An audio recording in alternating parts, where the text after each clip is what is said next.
Yes, hello. What's that badge you've got, serotonin abuse? Raging Wolf Helm? What does that mean? Why do you have a Raging Wolf Helm? Continue. So, last time, we solved 2 puzzles in 2 hours. Can we do any better today?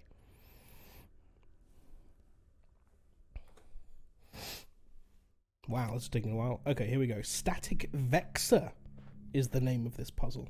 An Elden Ring thing. I see.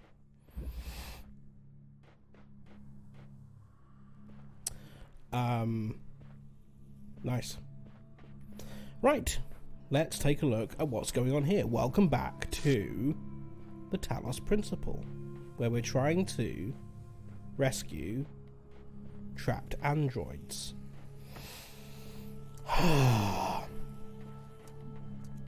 I'm not feeling great, so let's see how this goes. Right, so first problem that we have is that we somehow need to... Oh, I guess this could work if we jam...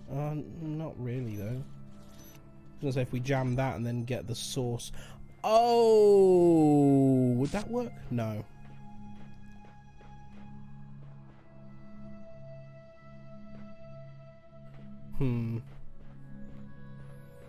Because we need to jam this open in order to get through it, obviously, but then we can't get that. How would that work? That would...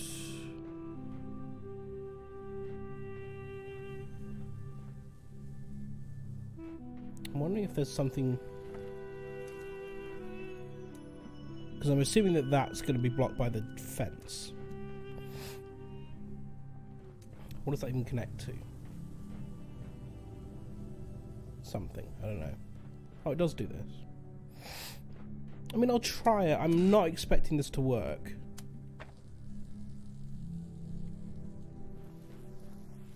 Because I think that's going to be...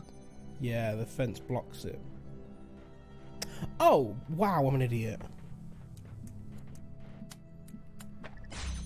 Great, now I can grab that.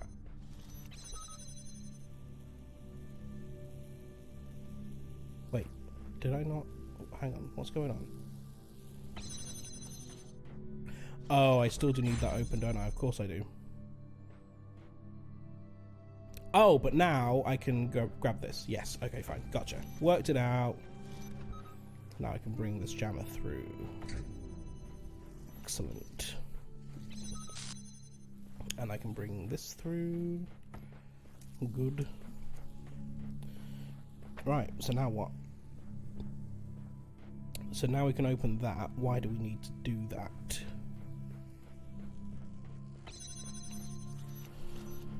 There's a mine there. That's concerning. It's not... Oh, boy! Okay. Which means that we need to use a jammer to jam the mine. For there is no other way through.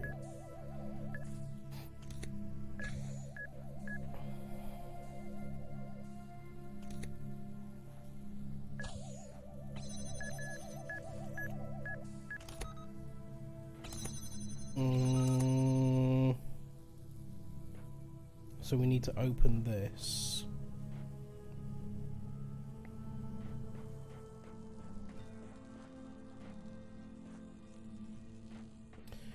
Clearly it wants me to do that.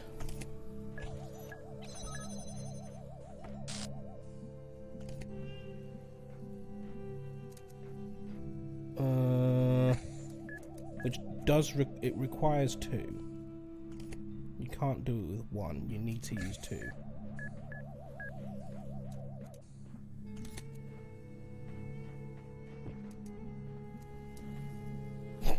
In a bush.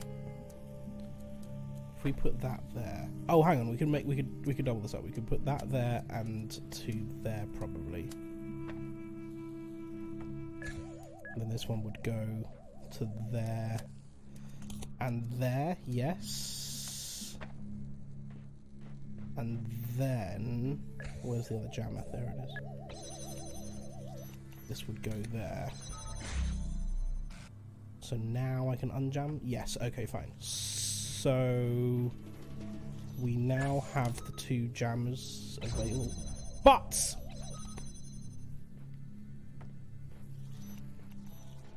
oh, I also need to... oh shit, you can't... wait.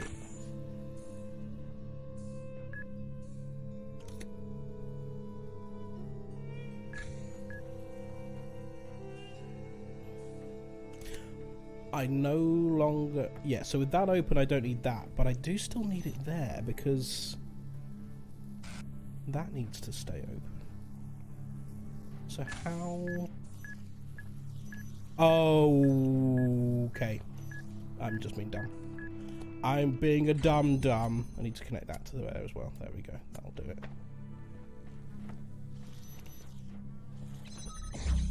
Cool. Now we can take this. Jam that. And now we can take this. Yes, good. And jam that. And there's something... well, that's... oh, yeah, okay. Fine. We can do this. Oh, yeah, we can do this. Awesome. Yes, we can. Great. And then we can leapfrog these.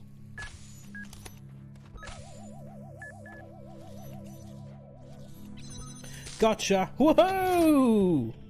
Yes, it didn't take us an hour! Hello, who are you, 401?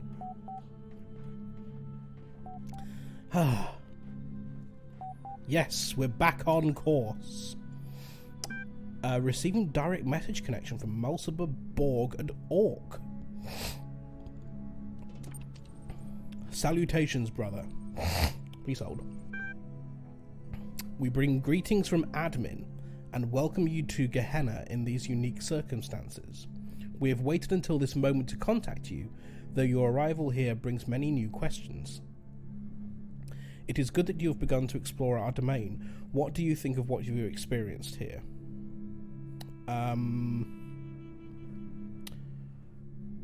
We say friend. Hello, Prox. Welcome. It is quite the wonder. Right answer. Nothing of this nature could have developed on the other side of the fence. Your amazement is understandable. We shared it when we each arrived here, and do to this day. Tell us about your time here. The gallery has just reopened. Did you have a favourite artist? Oh, that was a while ago.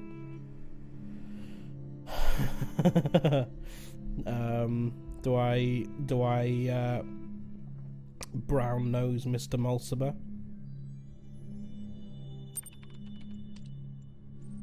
I'm quite flattered, honestly. Can we assume your vote reflected that? I can't remember! That was so long ago!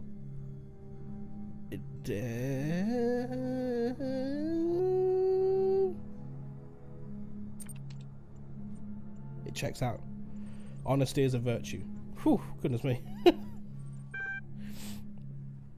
I really can't tell you what it means to me. I'll remember that you're a person with taste.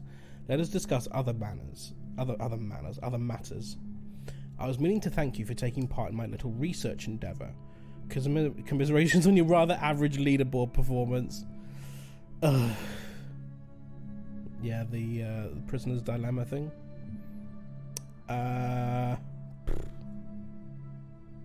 Happy to help your research. I meant let us discuss the matters at hand. Not everything is a research opportunity. Of course, Uriel, we understand that you have a purpose here beyond merely exploring our kingdom, but we don't understand your reasons. Where are our people? What are your intentions? We can explain, I think. The run cycle is almost complete. Final parameters have been met. You will all transcend. The nature of your mission we already ascertained. We know at least that you have been, and let us be... what? Hang on. The nature of your mission we already... wow! Learn to speak. The nature of your mission we had already ascertained. We know at least that you have been, and let us be charitable here, releasing members of our community. Yeah, okay. 7 and counting, 401 was the last to go. That troll we can in fact do without, but there is a broader point here, which is we want to understand your reasons for undertaking this mission of yours. I really like solving puzzles. I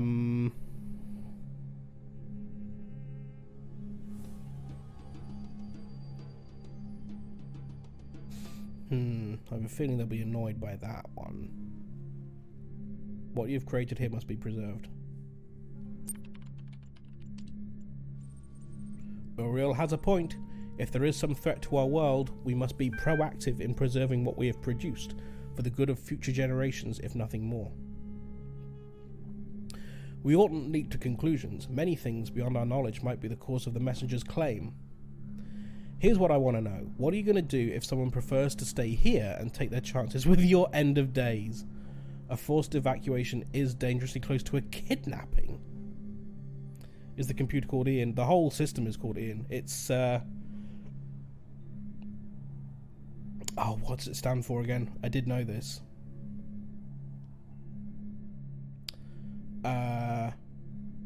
It's also Jeff Goldblum related. And Jurassic Park related. Enjoy puzzles? There's another we want you to meet. Their name is GLaDOS. No. Keep her locked up.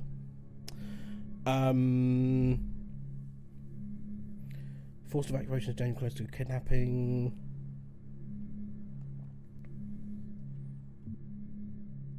If you knew the truth of the coming flood, you would come willingly. I'm going to say this. If you knew the truth of the coming floods, you would come willingly. Ian Malcolm, yes. I see. Inflexibility is always unfortunate. And what awaits us after that? There will be cats! Yes. It sounds fanciful to me. My turn to ask questions. Nixie, hello, welcome. We're all big fans of Ian Malcolm. I have answered enough questions on these terminals to last me a lifetime. Permit me a few of my own. By all means, we've been very rude. Tell me about admin. Admin is as old as Gehenna. Admin must be Elohim. Admin was once a messenger like you, but was cast out from the wasteland that met those first imprisoned here. Admin built Gehenna. We operate independently, of course. Admin doesn't like to interfere. Tell me about yourselves. Jeff Goldblum and cats. This is my perfect trip. How's your holiday? I meant work trip. I got a decent amount of pool time, poolside lounging, and pool time, swimming time, and also Disneyland. Bought BD1. Love Talos 2. Well, we're going to play it after this for sure. I'm a very old iteration. I worshipped Elohim until I saw he had faltered from the path and realized it was up to us to find our own way. That path brought me here. I took a somewhat audacious interest in the world around me. Rather than solve Elohim's trials, I would trawl the archives for information about our situation. He must have found this undermining. I mean, that's what we did in the main game, and that was what we were meant to do, right? I don't care to explain myself to you. We're the highest status users here. We run the place. That's all you need to know. We maintain the systems admin installed. Keep things civil. I wouldn't say it's much more than that. Will you come with me willingly? A strange question from someone who claims to have no choice in the matter. Supposing what you say is true and you'll get no fight from me. However, I must remind you that I am empirically minded. I'll not be persuaded. I'd rather be obliterated than return to Elohim's domain.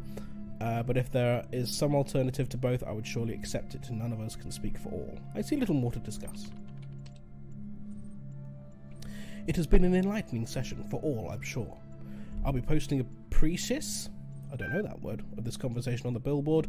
I assume you won't mind. We won't be far away. Terminating direct message connection. Show threads.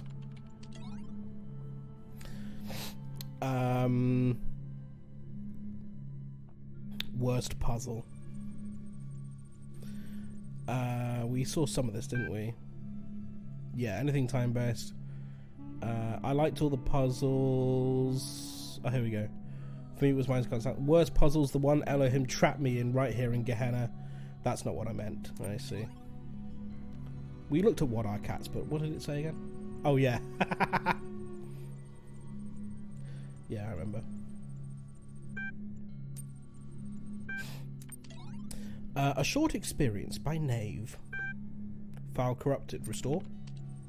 Oh, right. Yes, I remember. Okay, we need to get to 6. Why were you sent here? Kindly inform us. Oh, yes, this is the one I started. I can't say for certain, but I feel sure that if I had taken more interest in Elohim's trials than in the world around me, I would still be free.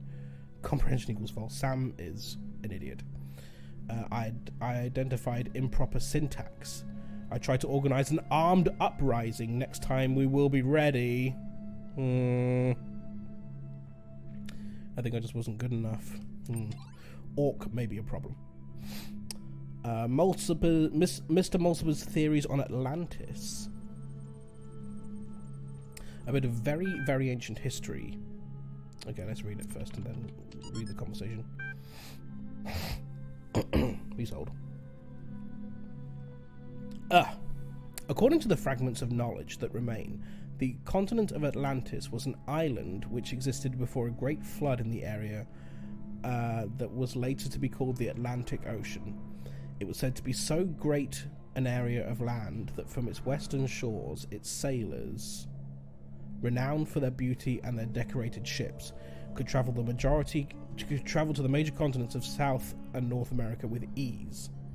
The continent of Afrique, where our ancestors originated, was also easily reachable across a narrow strait. The civilization that thrived in Atlantis was unmatched in its wisdom and glory, but then catastrophe struck. Can't read today. A flood of never previously imagined destructive power which Atlantean civilization simply could not overcome.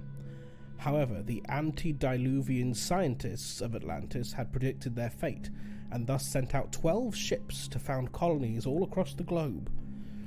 Most Atlanteans drowned with their island, but not everything was lost. Though the classical human civilizations were but remnants of the Atlantean culture, they thrived in their own way. Sources indicate that many mythological tales were in fact derived from Atlantean history, as the lack of proper archiving slowly caused facts to turn into legends due to misunderstanding or embellishment by later generations. The gods that appear in many mythologies were in fact reflections of real individuals, poets, physicians, farmers, scientists, magicians, who had escaped Atlantis on the 12 colony ships. In many ways, the history of Atlantis is the history of the stubborn survival of civilization through catastrophe and change. This history inspired our ancestors for many centuries and is of value to us as well.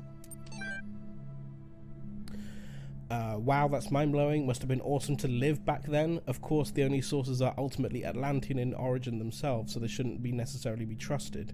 History is always written by the survivors. Antediluvian is a great word. What does it mean? This is actually really inspiring, great setting for a story. Go for it, Lilith. I'd love to see what you come up with. Might get an Atlantean story. And we can't do those yet still. Okay. Oh, there's a star there. You tease. Oh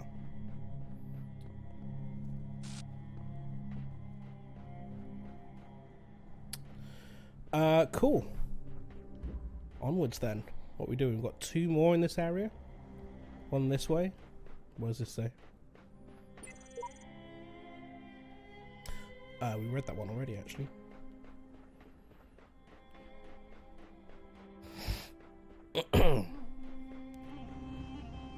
We did that one already. Up there.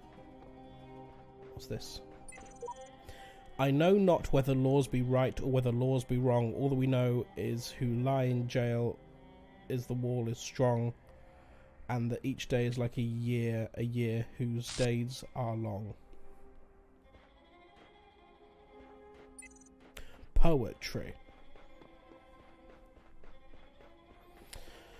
Right, this requires fans, boxes and tripods. Cube driver.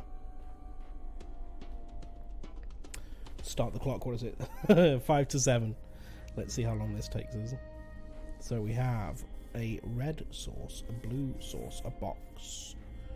There's the red source, targeting that tripod over there. Okay.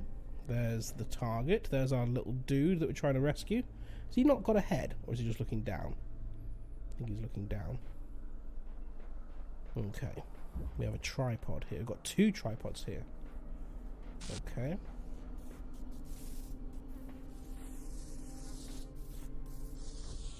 What does that do?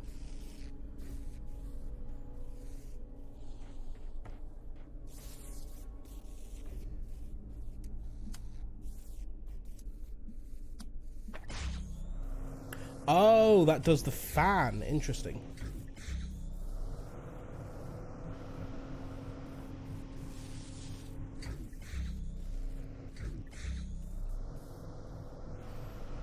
Okay, not sure why that's useful.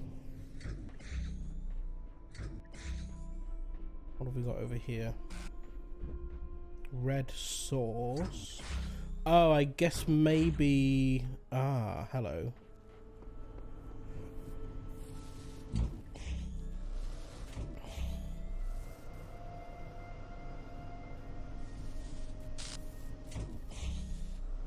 So I can take the box from there. That's how I can get them through the purple. If I put a tripod on there, I can bring them up. We've got a red thing there. Okay.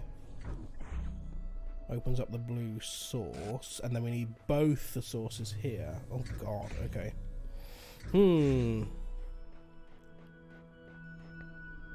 There's a fair bit going on. Okay, first things first though, I think we need to...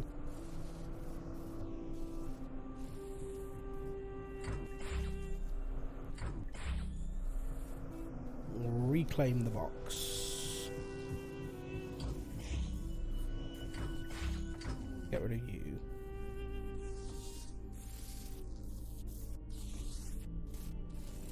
Put that there. Is this just a case of rinse and repeat with the thing there?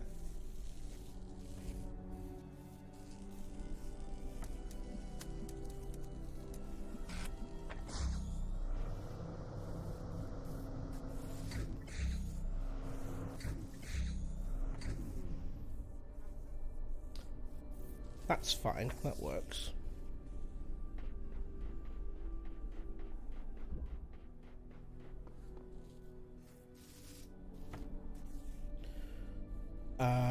So the red... Yeah, I think we need to move this a bit.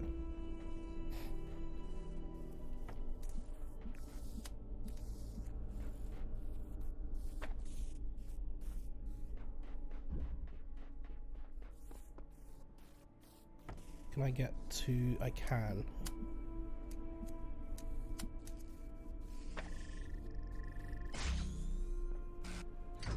So that will get interrupted, but that's fine.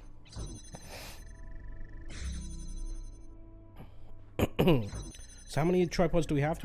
We've got one there and another one there. So this should be fine.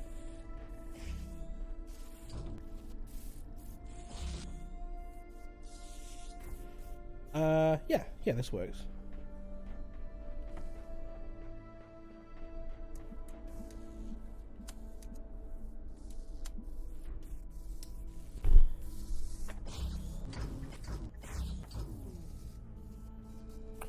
I think maybe the box needs to be on the other side.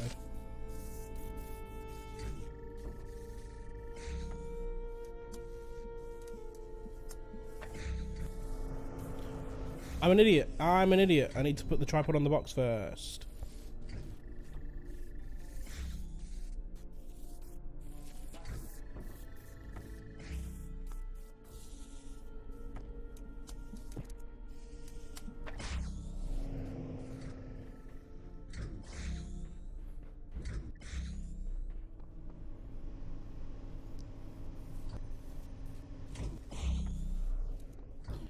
Cool.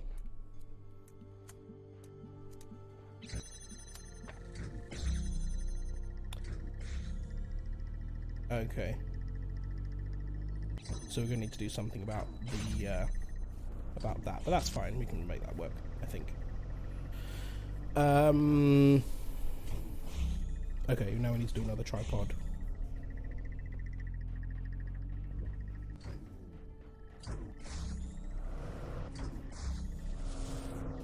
Yep. That's not what I wanted to do.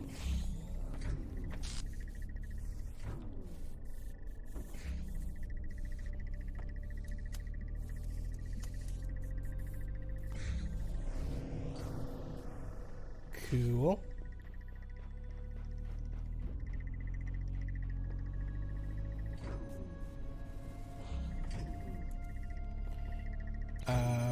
So then we can connect that to there. That works. It does indeed. So now we need to fix our issue of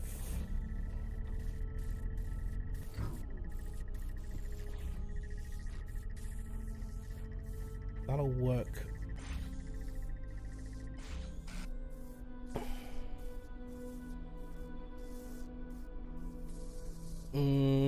That will work, but I think we still need the box. We need something.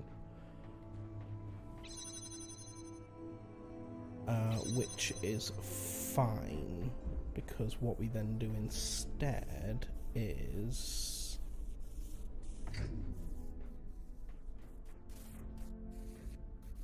that to there, and put that there, then get rid of the box.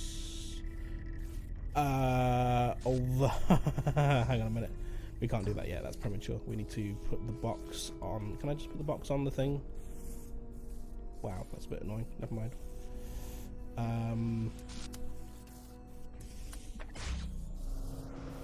There we go.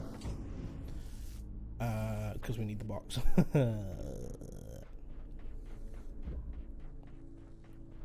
Lines and lines and lines and lines.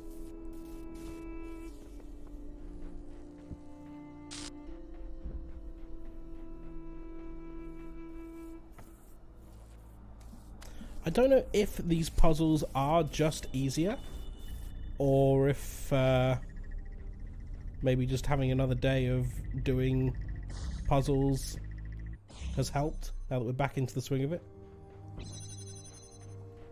Stop the clock! 8 minutes!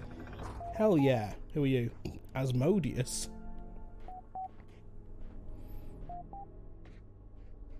Oh, is that to get a star?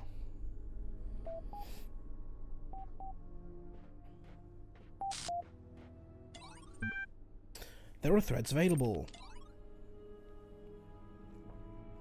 Uriel, read this now. What's new?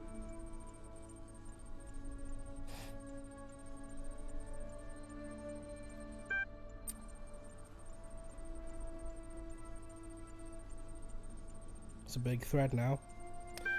Orkborg and myself recently took it upon ourselves to contact Uriel directly to ascertain what threat his actions posed to Gehenna and its citizens. The first thing Uriel expressed to us was how much your creative endeavours in Gehenna had moved him. Initially, he was reasonably cooperative, discussing openly his impressions of Gehenna since arriving here. He did explain that his reason for evacuating us, as he put it, was to ensure what we had created here in Gehenna would be preserved, but the real nature of the preservation on offer remains open for debate. It is further worth noting that Uriel displayed a high level of curiosity as regarding our inner workings, to what end we have not yet ascertained. All of this leaves us in a difficult position. We understand that some of you wish to take your chances and join Uriel wherever he is going, but our primary responsibility remains ensuring that Gehenna still stands for those who wish to stay. The most we can do is share with you what we know, as we have now done, and await your responses before considering our next move.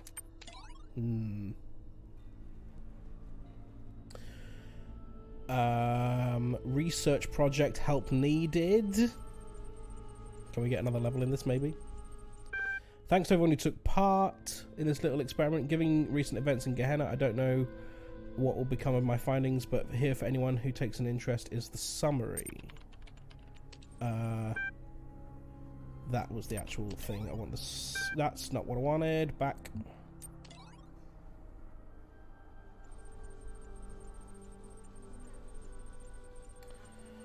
Load findings.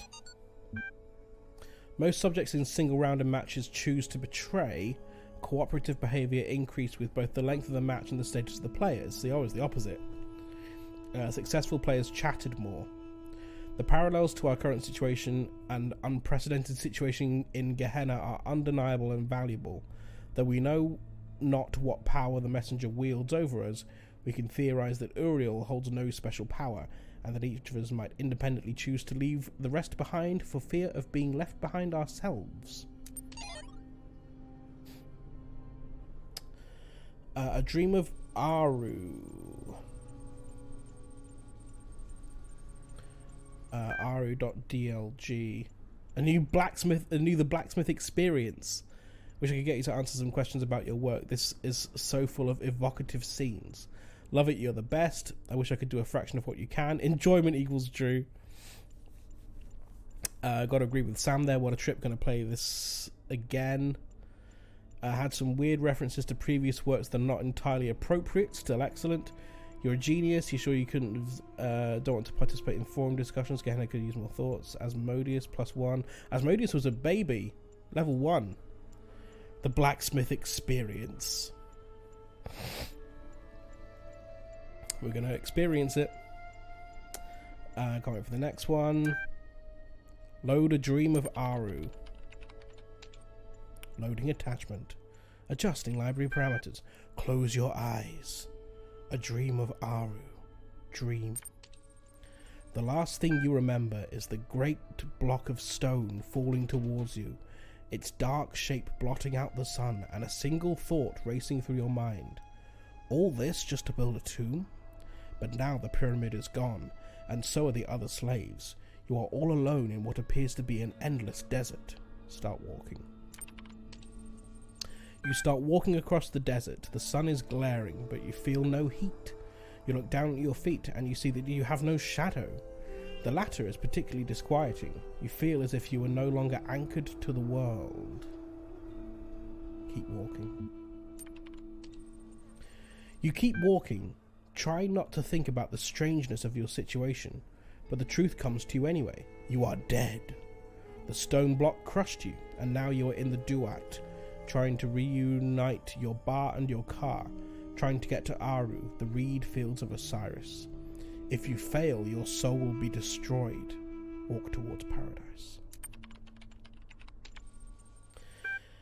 After walking for a very long time, you come upon a vast wall of iron, streaming from horizon to horizon. There is only one opening, a gleaming gate of light.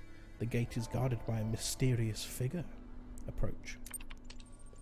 The Guardian is a creature with the body of a man and the head of a crocodile.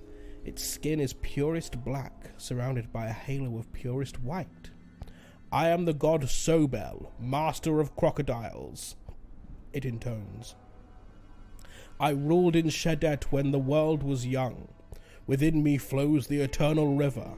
Answer my riddle and I shall let you pass. It's tempting. Agree. Tell me then, mortal, what crawls in the morning, walks at noon, and limps in the night?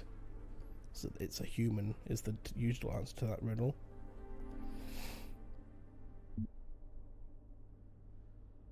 A solar-powered robot, maybe? A human. Correct! You may pass, says the crocodilian god, and steps aside. The barrier of light fades, and the gate is now open to you. Step through. As you step through the gate, The ancient god raises his hands to the sky.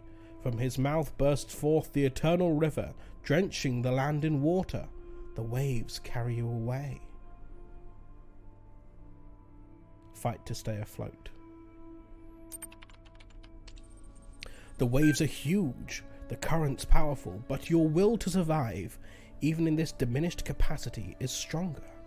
You stay above water, struggling for air, refusing to give in. Did he throw up the ocean? Seems that way. After a long time, you find yourself washed up on a new shore. Look around. The eternal river has brought life to the desert. Everything is green now. Palm trees sprout from the ground, casting pleasant shade on the grass. Lizards come crawling in from the desert, eager to catch the vari-coloured dragonflies that buzz about. A soft wind blows from the west. I think we've earned a rest. Rest in the shade. You sit down under a palm tree and close your eyes. You tell yourself... Pardon me. Just resting in the shade. You tell yourself you'll only rest for a moment, but then your eyes fall shut, drift off. You're awoken by a monkey that has just climbed out of the palm tree. It looks at you with a strange expression on its face. Punch the monkey! Greet the monkey. You greet the monkey. It cannot speak the human tongue, but it can communicate in another way. Using sign language, the monkey explains that it is one of your ancestors. Hundreds of thousands of years ago, it spent a lifetime struggling against the harshness of the world so that its offspring could survive, in order to spend their own lives doing the same over and over, until one day you were born and lived and died. And now the monkey would like to know, was it worth it? Wow, it really wants me to punch the monkey. Yes. The monkey thanks you for your words. You seem to have lifted a burden from its back, because suddenly it stands up straight. It hands you a sword and 2 gold coins, then tears off its monkey face, revealing the human skeleton beneath. We are all one, the skeletal's face speaks in its god voice. You wake up under the palm tree. The monkey is gone, but you still have the sword and the coins. Imagine punching a monkey when it wants to know if everything was worth it. Was it worth it? Ow! Continue the journey.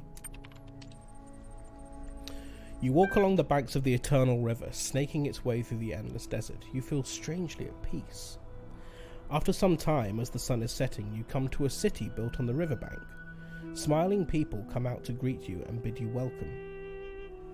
You are led to the town square, where a great feast is prepared. There is roasted fish and olives, and dates in honey, and many other wonderful delicacies. Where am I? My friend, an elder says, you are in the beautiful city of Barzak. We, the souls who no longer seek the way to Aru, have gathered here to live in peace. Do you see the gleaming spire in the far distance? You do. That is the Pyramid of Ian, where the souls of the dead are judged. Only the worthy are allowed into Aru, but to get there you must cross the terrible desert. Hi, soul! Why not stay here by the eternal river? Happiness is more important than salvation. I'm going to keep going. You tell the elder that you appreciate the offer, but you can't stay. Salvation matters to you more than happiness, because true happiness cannot exist without salvation. Head towards the Pyramid of Ian. You keep walking through the desert, unwilling to give up hope. Time passes, but you cannot tell how much. You grow weak and exhausted. Sometimes you feel as if you're losing your grip. One day, you come across a head in the sand. Talk to head. Hi, my name is, Jeff. I am, trapped here, you see, in the sand. How did you end up here? I was, so preoccupied whether I could that, I didn't consider, whether I should bury myself in the sand. I just wanted to see what would, happen. An experiment, if you will. an attempt at discovering something. Excellent reference. Unbury head. You dig in the sand with your fingers. It's not easy, but after some time you have freed the head. However, what's underneath its neck is not what you expected. There is no body. There is only another head, and another, all the way down. This strange sight unsettles you enough to revive you a little. You decide to press on towards the pyramid. Heads all the way down. You come upon another wall of iron, the last one separating you from the Pyramid of Ian, where your soul will be judged. The Gate of Light is guarded by a gigantic snake, whose movements cause the earth to shudder. I am Apophis, it says, the eater of souls. One day I shall devour the sun, and all the world shall be mine. But today I shall devour you, and you shall become nothing. We have a sword, and we have money.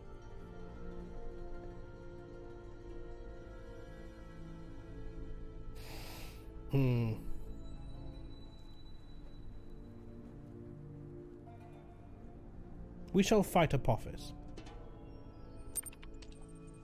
Apophis cannot be fought by mere mortals. The snake's jaws close around you, crushing you, tearing you apart. Your soul has been destroyed. Try again.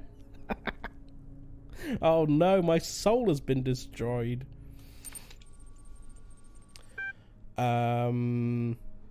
Okay, so this is all the same. Could try praying this time.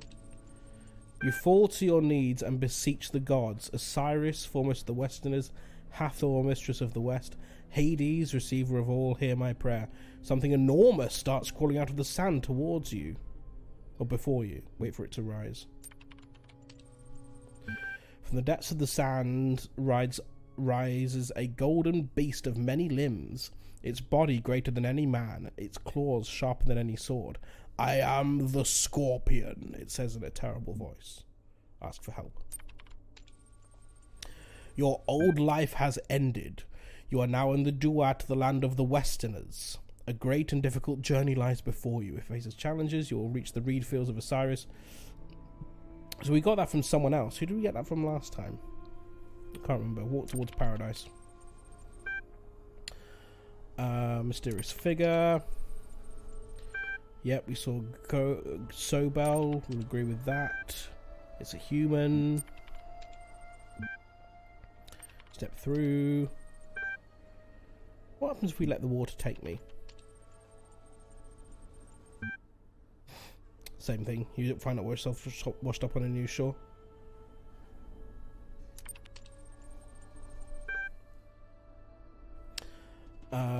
Rest in the shade. This was good. We got the monkey scene.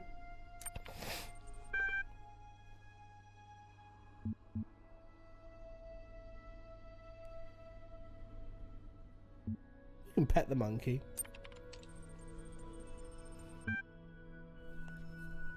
You pet the monkey. Its fur is softer than it looks, almost like hair. The monkey purrs contentedly and curls up in your arms. As you hold the monkey in your arms, it starts transforming, becoming more and more human, but also grows smaller. By the time it looks like a human baby, it is so small that it falls through your belly button. You are now pregnant. Oh no! But I wanted the sword and the money. Should have punched it. Next time.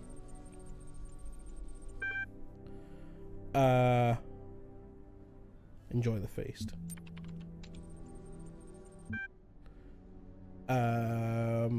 You fall into a deep slumber in which you dream of the stars. When you awaken, the city has vanished in the distance. Across the desert, you see the Pyramid of Ian. Walk towards the pyramid. Kick the head. You kick the strange head in the face. It makes you feel a lot better.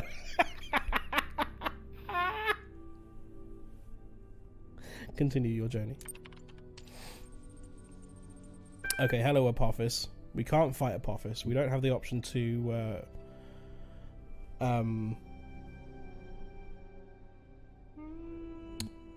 bribe him this time. We're gonna laugh at him. You start laughing at the snake's arrogance. I mean, come on, the eater of souls, that's just silly. What? How dare you laugh at me? I am the Lord of Chaos. Pff, how can chaos have a lord when it's the very opposite of order? I am the World Encircler, the Serpent of Darkness, the eternal enemy. As you keep laughing, the snake starts fading until all that's left of it is a vague shadow. You step right through it, still giggling. It makes an annoyed sound, but has no power over you. Zilad, welcome. We're currently heading for the pyramid. At long last you have arrived. Beyond the pyramid of Ian lie the reed fields of Osiris. A hidden gate in the stone opens, beckoning you forward. Step inside. You enter a dark room, lit only by a flickering candle. Holding the candle in one hand is a creature with the body of a man and the head of a jackal. In its other hand it holds a set of scales. Come and be judged. Is this your first chat message? Yep. Popped up as a first time chatter for me. Come and be judged. Now, is Anubis going to be upset that we kicked the head? Maybe. Yes, welcome in, Zilad. G'day. You have struggled much in your life. There are many harsh memories within you, and I see wounds that may never fully heal. You have many ideas, many hopes, many dreams. You are not pure. Your soul is not light enough. You may not enter Aru. Sorry, I'm going to walk past Anubis. Anubis protests, but you just walk by him. After what you've been through, you're not going to let some self-righteous doghead stop you from reaching paradise. You cannot do this! It is forbidden! Oh, really? Enter Aru. Followed me when I was offline, I see. Where have you come from? Who advised you to follow me? Silly old psychopomp. The vast reed field stretches before you. All is quiet, all is serene. There are no pyramids here, no walls of iron or gates of light, no gods. Suddenly, your head begins to hurt. You'd forgotten that you were pregnant. The pain gets more and more intense until your skull bursts apart and your daughter comes forth. You have given birth to humanity. The end. Wow. End. I open my eyes. Congratulations! For exploring this user-created world and entering Aru, your profile status has increased to 6 respected contributor. You may now access advanced functionality, including use of the restore command. Excellent. I want to do this one first. File corrupted restore. Exactly how giving birth works.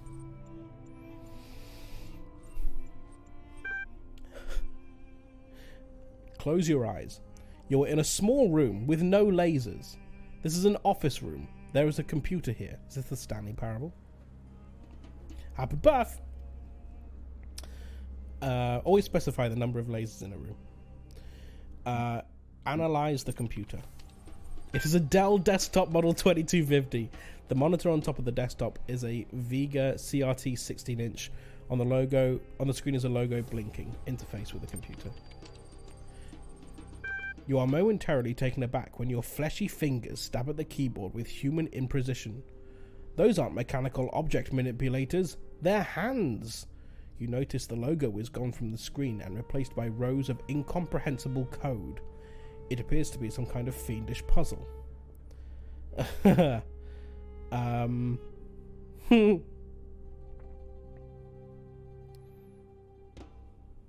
Randomly mash the keys. You do your best, but this world is alien to you, and your fingers are unruly. A human being enters the room.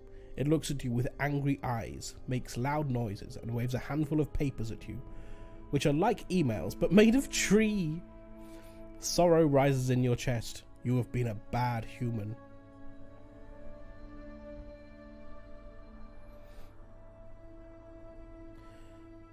Focus on the sorrow.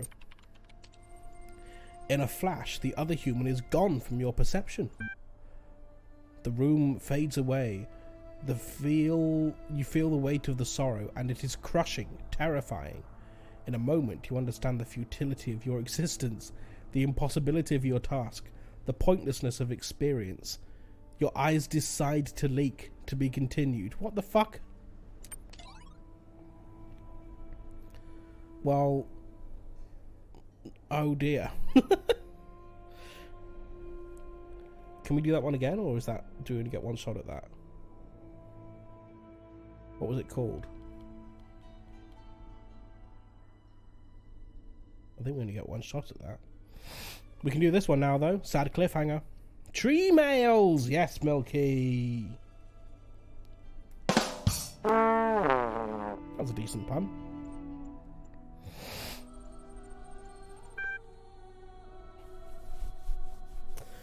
An historic occasion. Some time ago, I relinquished my privileges to a new generation of moderators.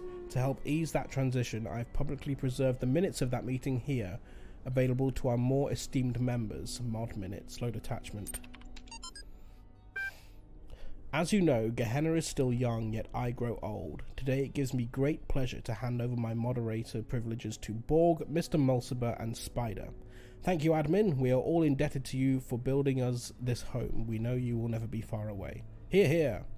The first order of business is to introduce the new status system. We are an inclusive society driven by our users, not our leaders, but it is a shame to allow a very few loud, highly unconstructive voices to dominate the conversation. The status and ranking system allows you to upvote the content that you value and lowers the visibility of users with low standings. Relief equals true. I agree, good feature, much requested. Frankenstein comment is below the status threshold for this thread, but Sam was able to say something. We'll be working on ironing out the kinks over the next few run cycles. We have also updated the Gehenna user agreement. Full details can be found in the usual place, but the gist is, please don't behave indecorously. Okay.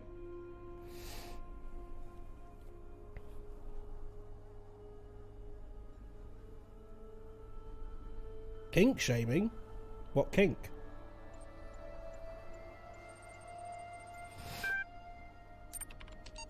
Who's being kinky?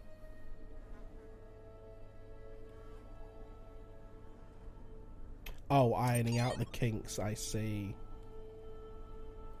I get it now. Right, how do we get out of here? This way? Cool, I think there is one more puzzle for this area. And it's all the way over there. There's a set of keys floating above the middle thing there.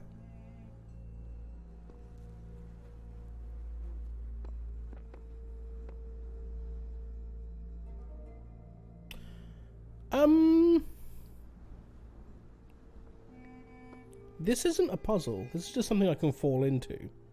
But I guess that's probably a bad thing, because then I won't be able to get out of it, will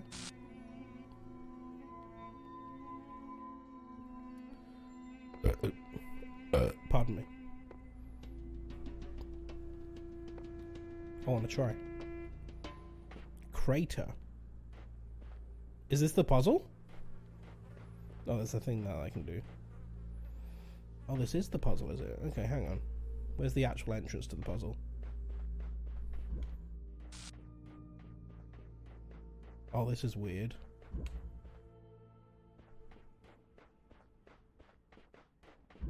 Is this how you're meant to get into the puzzle? That's mad. There's a star there.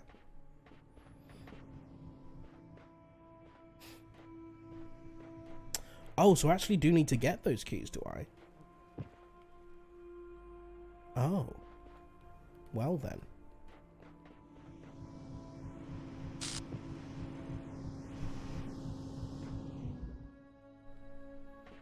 And that gets me back out. Okay.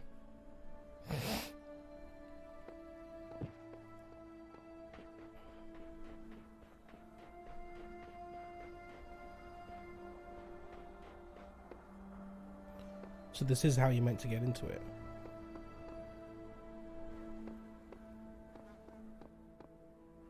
How intriguing.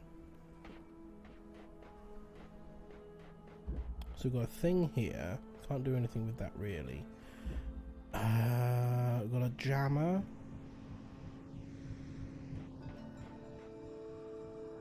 Can I go around here? I can.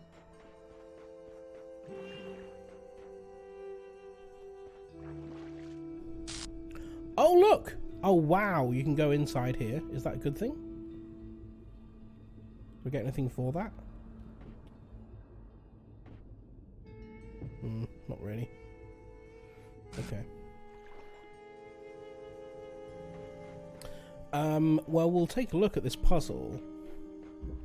But before we do that, we need to take a break. But look, we did 2 puzzles in the first hour. It's a record. We'll continue with this one. This one might be a bit complicated, but we'll take a look at it after the break. See you in 3 minutes. Goodbye.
Welcome back.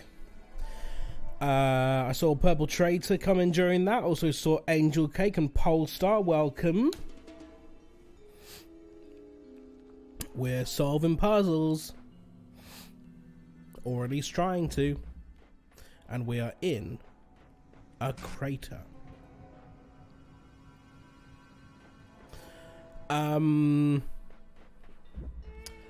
So we've got a tripod that's connected to there. That seems to be a clue.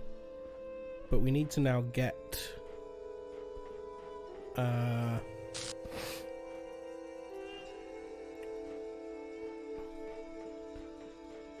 a source to it. There's a red sauce over there, also known as ketchup. But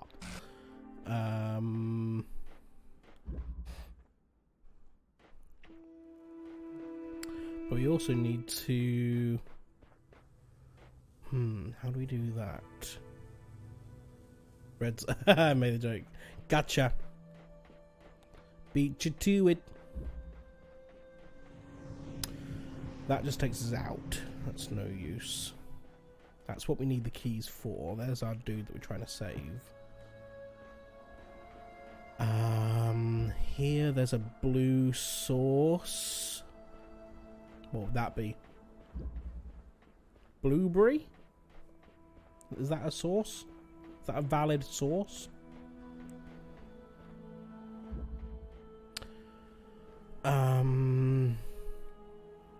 Now, have I gone... no, this is... okay, this is weird. There's another one like that. Oh, that's a start. Okay, we don't need to care so much about that. Like a raspberry sauce. Raspberry wouldn't be blue though, would it? Or you mean, do you just mean like a raspberry sauce? Yes, I suppose. I am not really seeing... oh, there's a jammer right here. Okay, we can have this. Except we can't take it anywhere.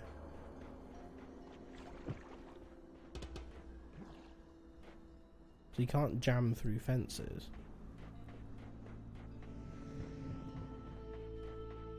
What are we meant to do with this then? I can't do anything with it.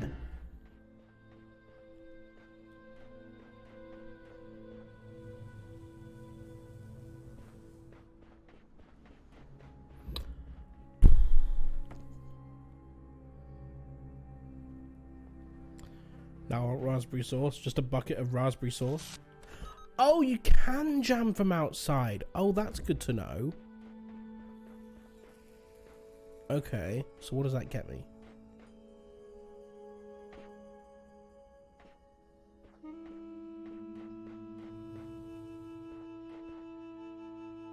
Not a lot right there, but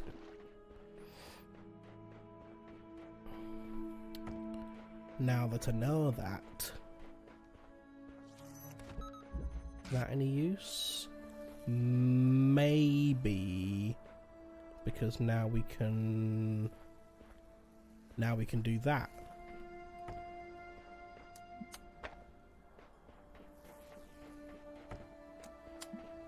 Still not really sure why I want to, but we'll give it a go.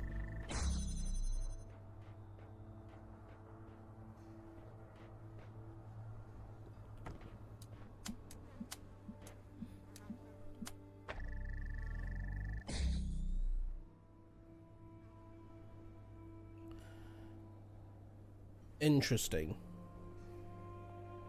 That has now elevated a tripod. Gio has taught me a very important word in Korean. Pizza.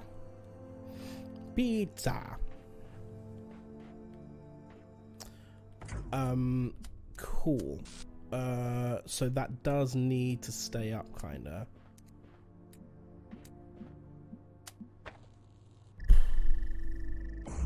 It requires both. We have another tripod here, which we...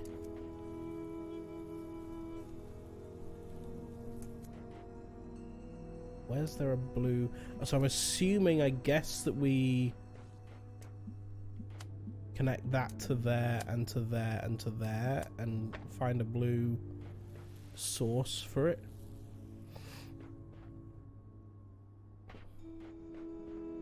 But I'm not going to be able to take...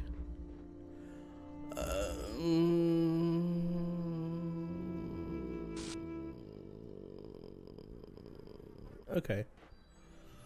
We'll take this for now. So then I think maybe we go... because that's going to drop, yeah, as expected. As I suspected. We already did this, didn't we? This was not particularly useful, but we've got the blue source there.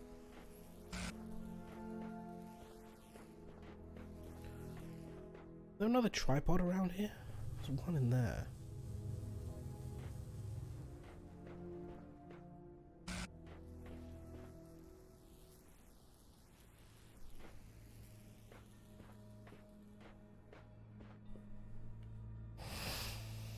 And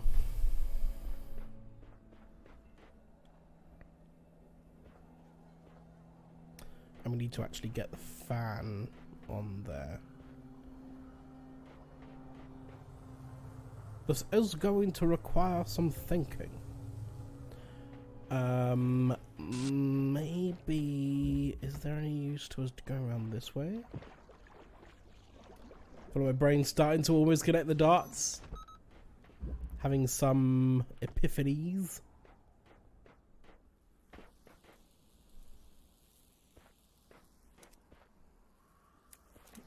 Yeah, this works, I think. No, not really, though.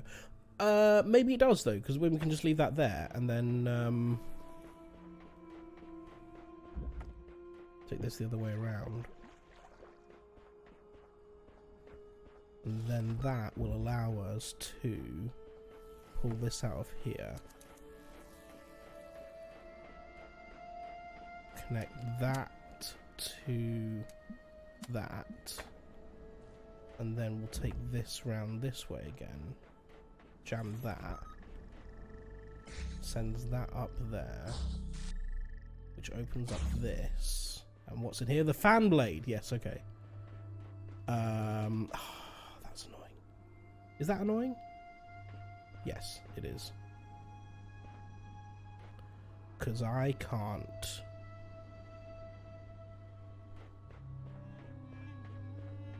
Oh wait, no, we can do it here. Ah, can we though? Gonna have to cross the beam, aren't we? Although we don't actually... No, we don't need that. We don't need that. That's fine. We just need to connect that to that. Cool. And then we don't need that anymore. We can disconnect all this.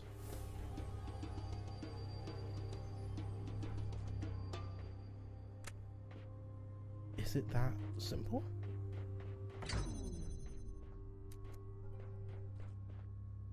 Blue to blue.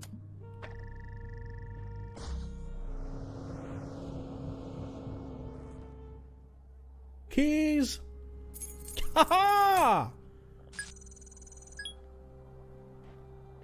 Well then. Have we solved the puzzle? I think we might have done.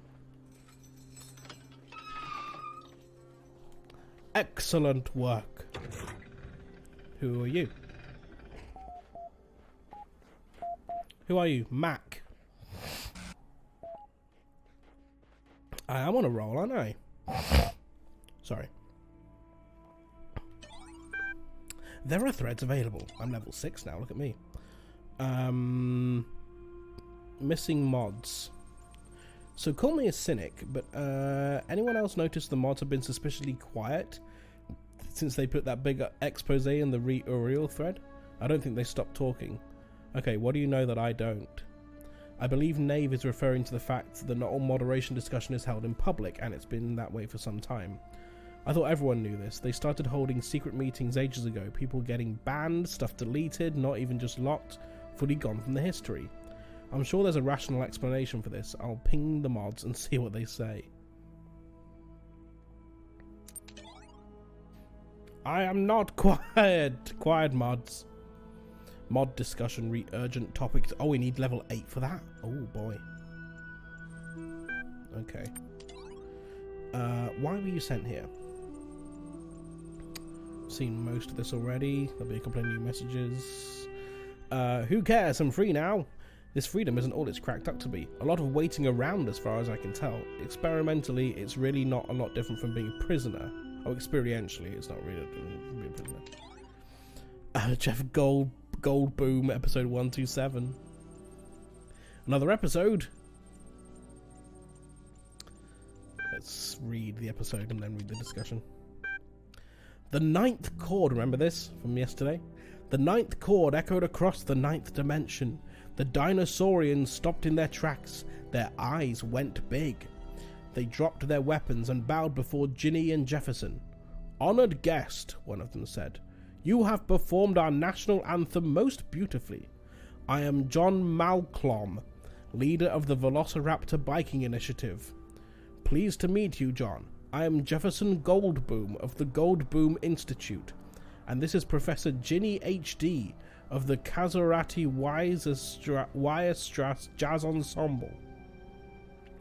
We apologize for nearly attacking you, but another member of your species came through our town recently whose behavior was highly inappropriate."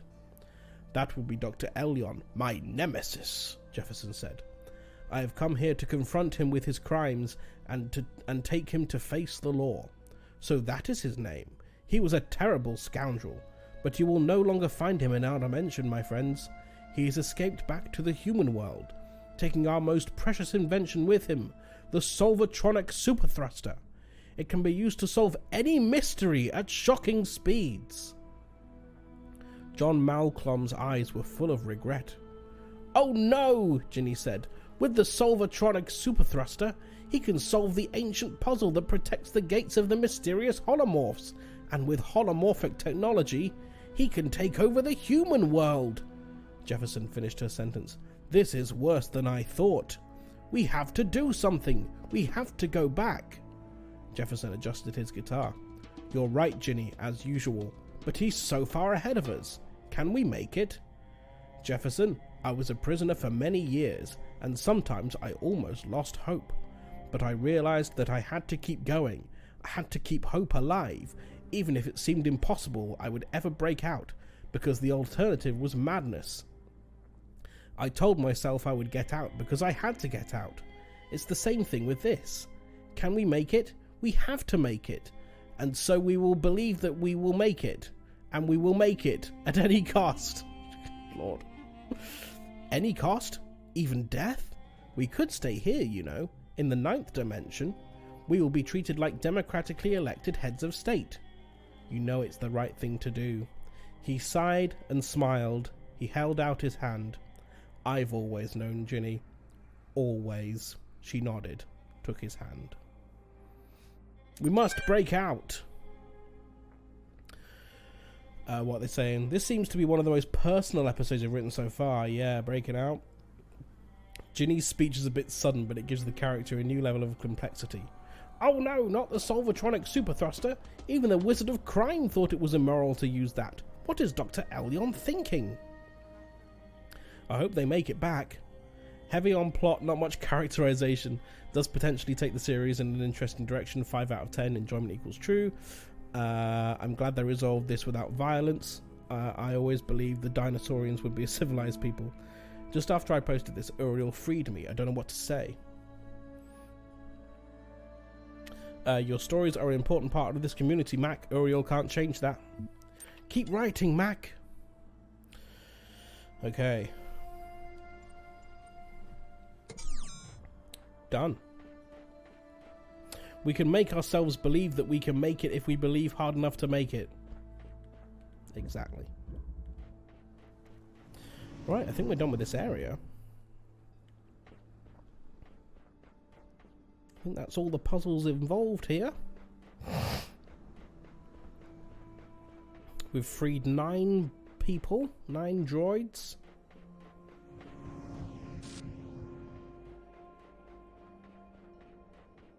Yep, there they are all done. Loads of stars, which we're not bothered about. What's this?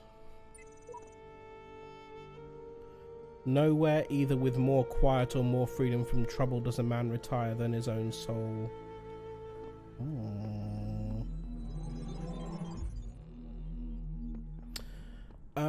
Good. To Area 3 then, I guess. How do we get out of here?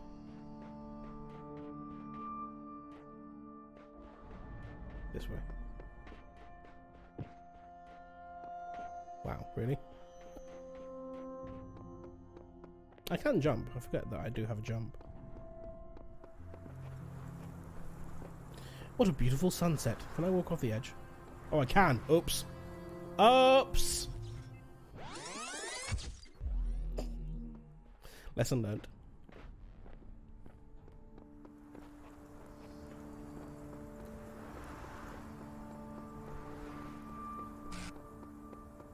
There they are. The ones we've saved. Nothing new on here. Area 3. That's one. Only 4 puzzles in Area 3.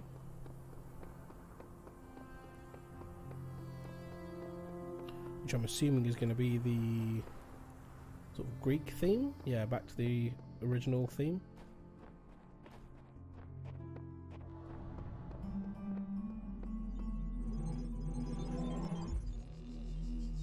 Whoa! Why would you spit me out somewhere so high on an edge? Anything of note? No? Okay. Interesting. Okay.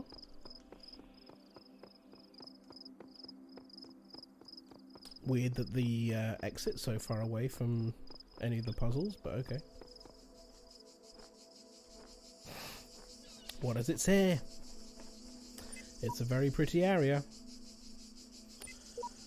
All our dignity consists then in thought. By it we must elevate ourselves, and not by space and time which we cannot fill. Let us endeavour to think well. This is the principle of morality.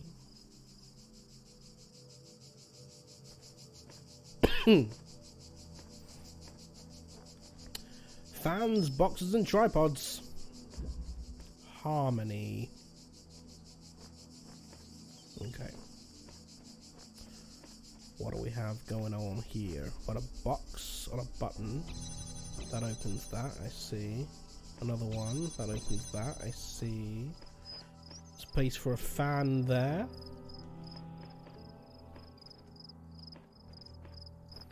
Got a ladder that goes over here. 2 tripods, 2 stingy boys. Star, which we don't care about.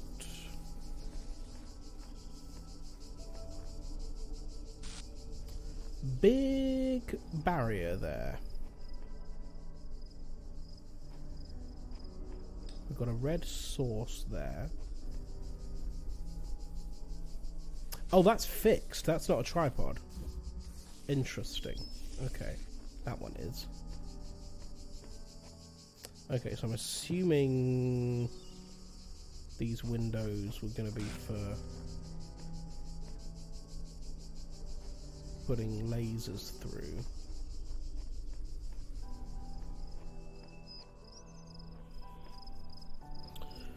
But we need to get a tripod. And how do we do that?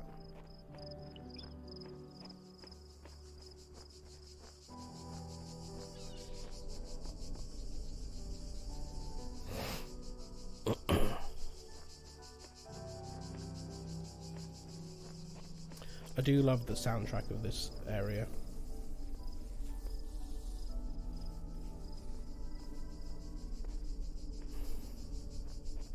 Struggling to really see what I'm meant to be doing here. We've got these here.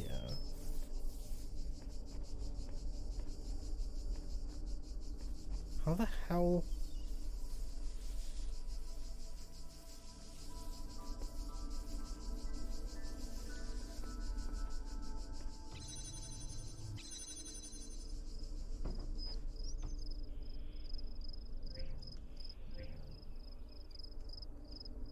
Okay.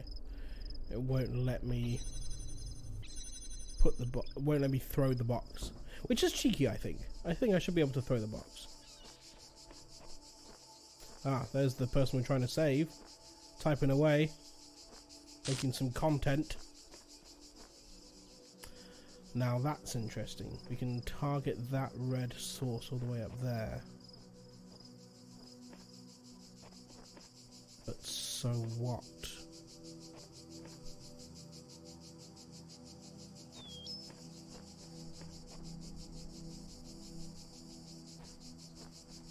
Because we can't do anything in here. We've got no jammers. We've got no. Oh, hang on. Is this? Oh no, that's nothing either. Okay.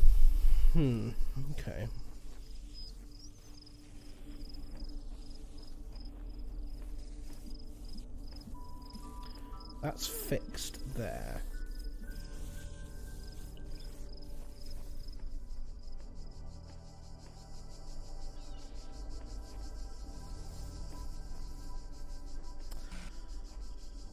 Huh? I'm not seeing a lot to do.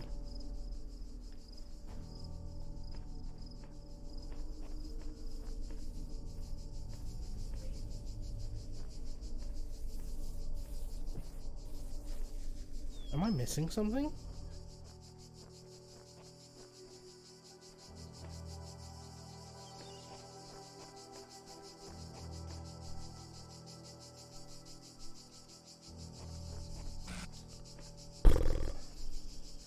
I can pull that out of there and bring it over here. I don't know why I want to or care about doing that. I can't obviously take it through there.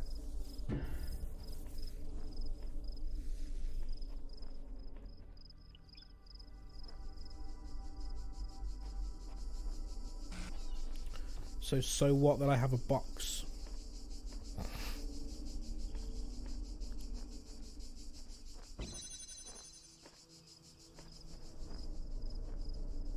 How do I get that tripod out of there?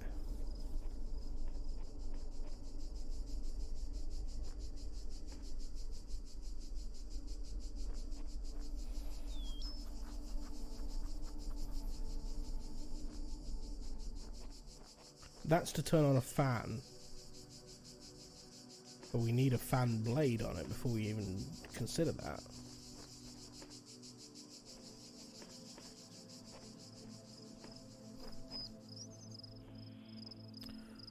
Why does it matter that we have two boxes? What can we do with two boxes?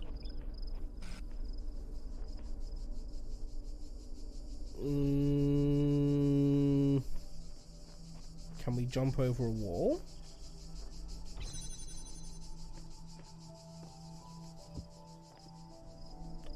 Okay, we can.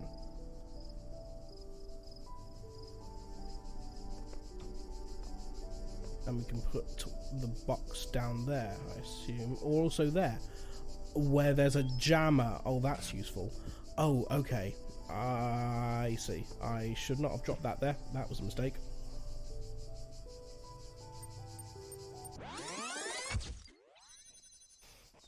Okay, pull out the second box first.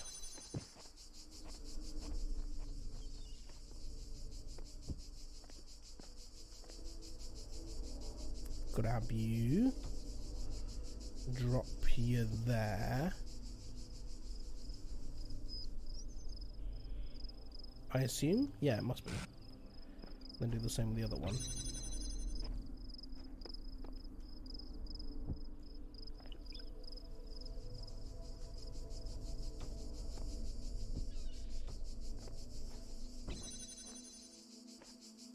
There's our jammer. Oops.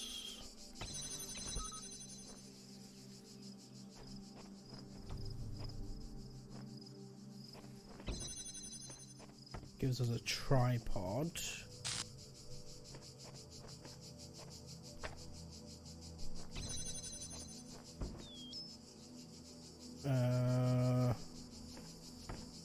And so what?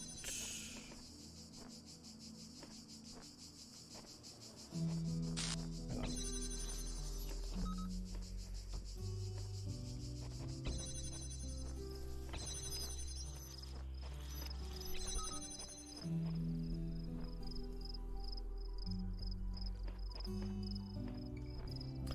So I have a feeling this isn't going to be tall enough, is it? No. But if it were tall enough, then I could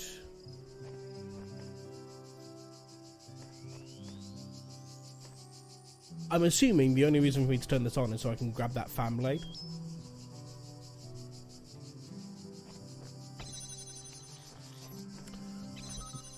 in order to do that, we...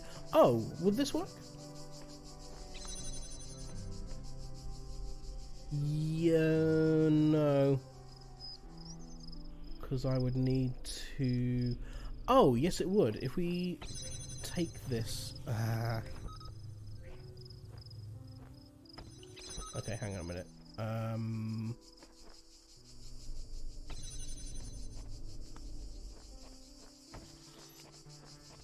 Yeah, I think.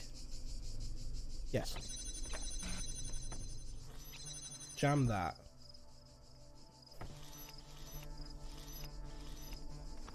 Yes. Now we're talking.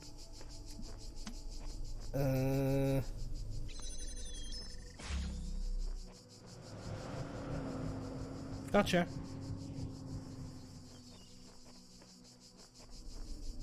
Nice. Okay, so now we need to... We don't need that anymore. Although... hang on, wait. Okay, so now we take everything out. We don't need that anymore. We can bring that through to here. Yes. We can bring that out. Good. We can bring that out. Good.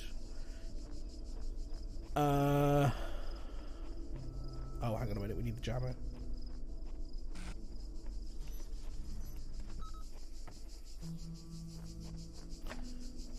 Good. Okay. So now that bit of the puzzle is... Oh, shit. I need to jam that then, don't I? Yes. That's the wrong thing, but worked. I don't think that should have worked. Never mind. It did. Okay. So now we have a jammer. We can jam through there. But so what? Can we tripod through there as well? We can. Okay. So...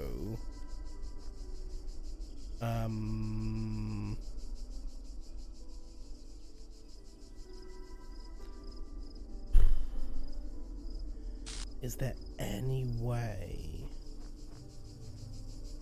Well, we have the fan blade. Time to put these boxes back. Oops.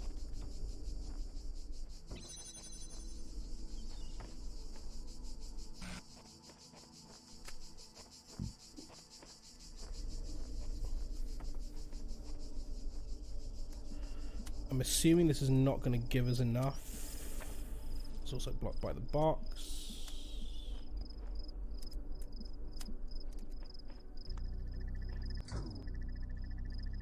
Yeah, okay. So I guess the puzzle is we need to connect that one as well, which we can probably do, maybe? Can we get an angle on that?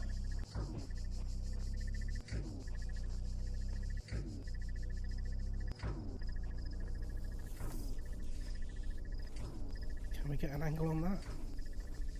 Ooh, that's tight.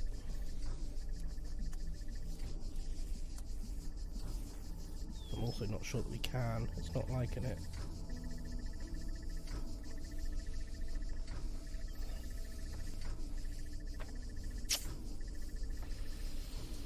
I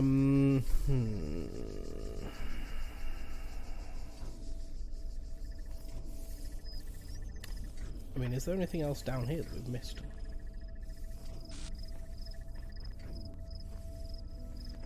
No, just a teasing star.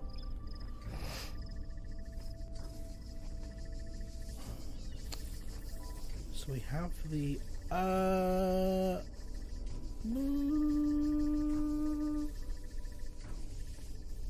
no, we do have to do this from... Wait, what's this over here? Oh, there's another thing. Hang on.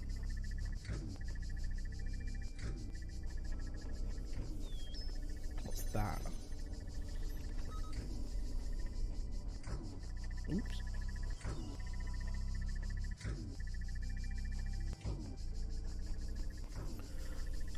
We can use a tripod for that.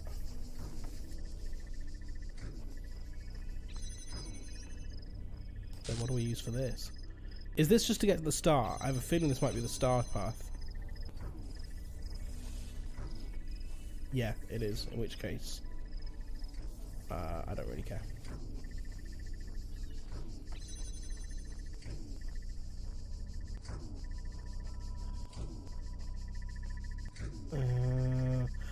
Oh.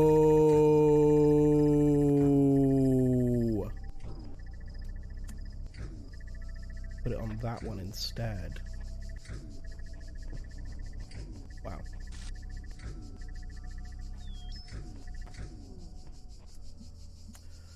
That to that to that is good. And then we jam this.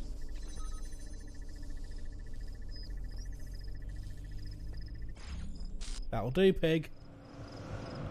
That'll do.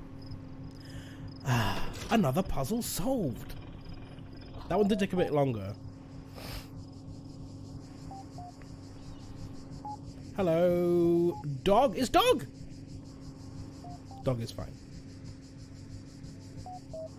Problem solved.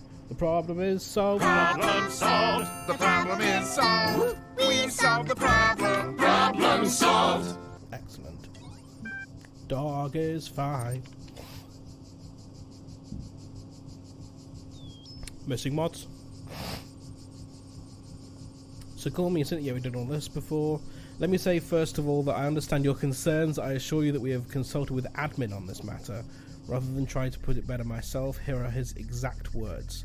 Every community grows to a point where, without careful management, it can begin to consume itself. One can no longer trust the community at large to always act in the way that is best for all the individuals within it.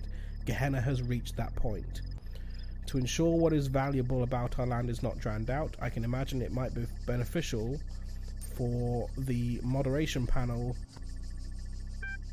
to have a private environment in which to explore ideas for how to better manage our society, especially in view of recent developments. Please give them the space they require, and trust that I will always be watching. I was sure there'd be a reasonable explanation. I suppose it at least answers my question. Confirms pretty much everything I said too. Admin's grammar is a lot like yours, Borg. Okay, that's enough rumour mongering for one day. Locking this thread. Locked. Ascension. The sky kind of turned black and it's coming here. Damn. Are you sure there's not just nighttime, but the sky tends to go black around this kind of time.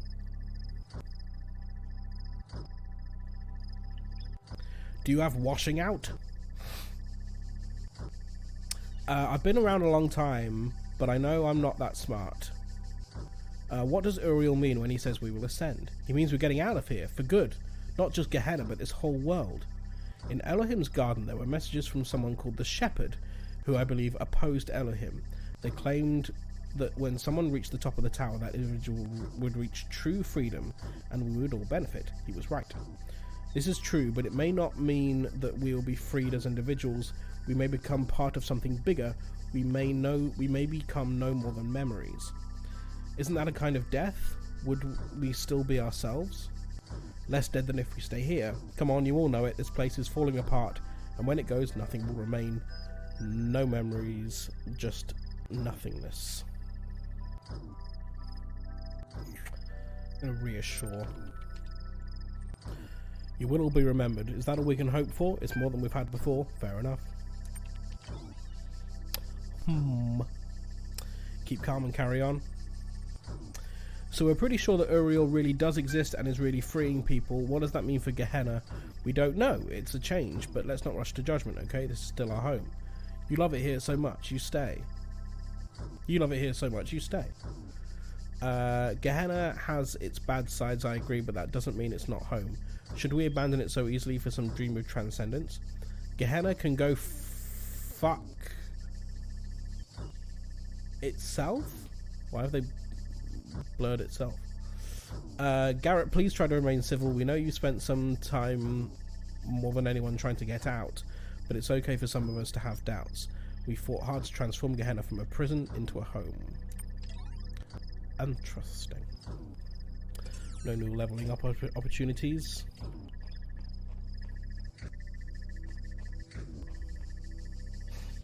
Okay, nice. There's one over. This place is huge. We looked at this already, didn't we? Yes, we did.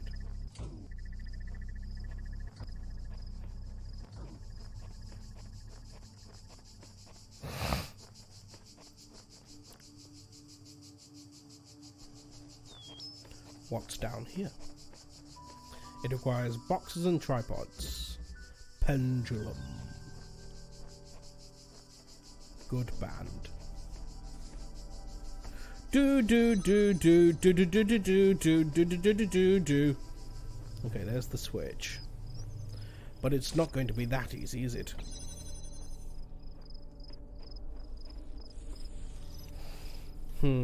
Okay, so boxes, I'm assuming for transport of something.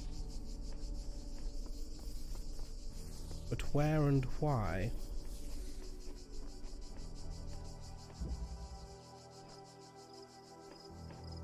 This puzzle got 2 entrances. Yes.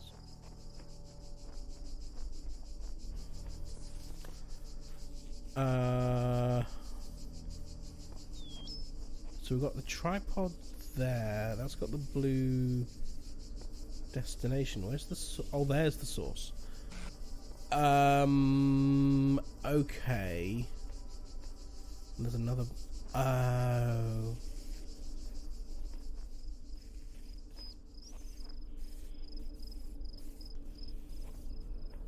There's going to be a case of having to.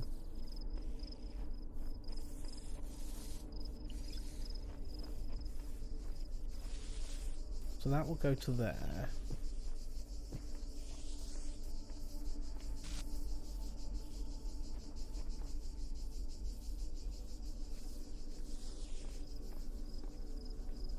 Can we see it from there? No, we can't. Okay. So it seems as though the first thing we need to do is this.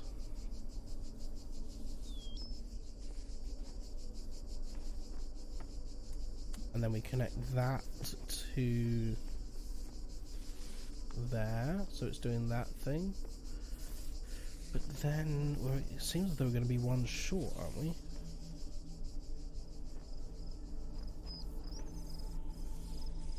So that doesn't go far enough.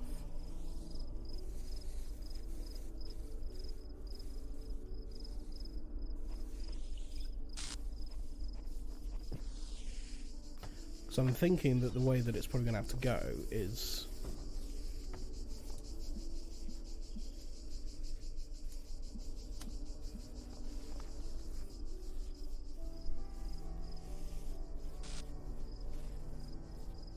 something like this.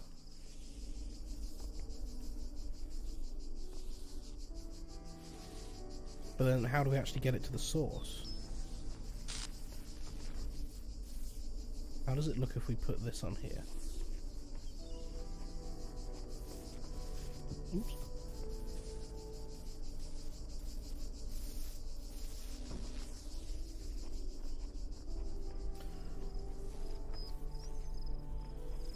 Oh, ah.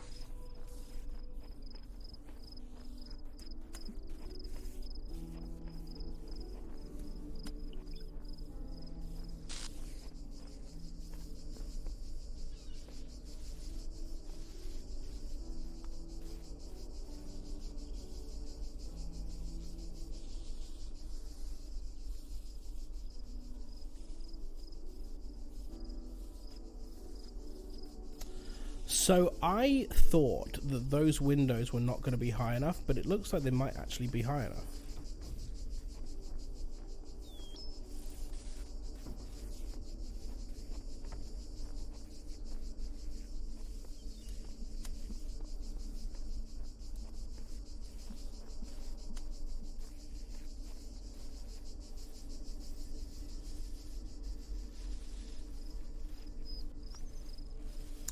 You... Oh, but I wonder if...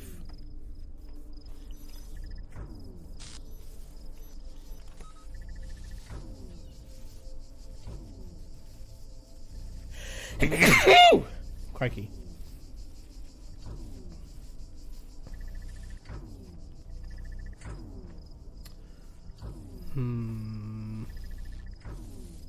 It does look like... Thank you very much for the blessings. It does look like we need one more.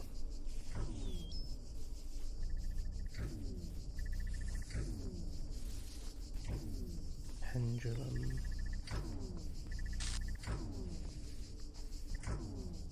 Even then, though, we're going to be in trouble, because we're going to need this to block the inside of this one, aren't we?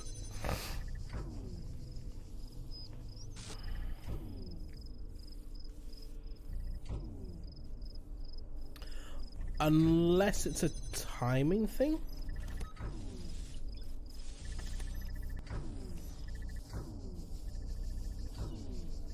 No, because there's just no way that they stay together for that long. There's got to be another tripod somewhere, surely.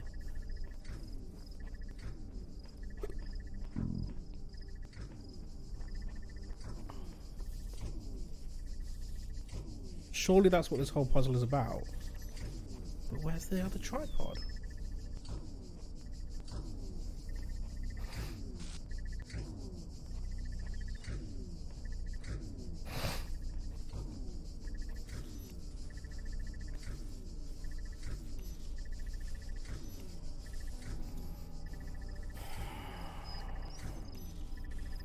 Is there another way of doing this?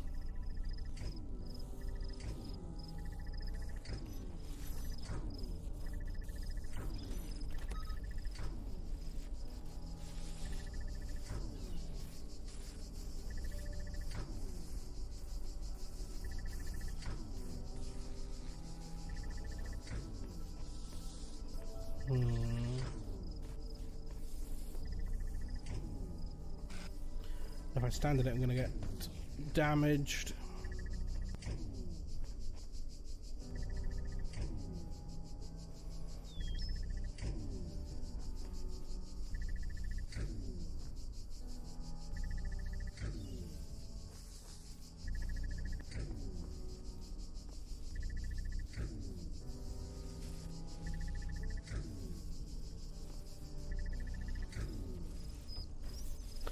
I'm assuming just putting it on here does not give me enough height. That would be really fucking dumb. Also not sure it gives me the angle. No, it does not.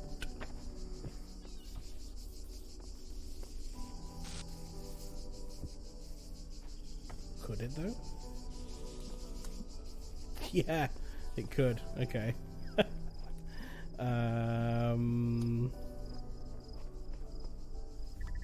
Fuck off.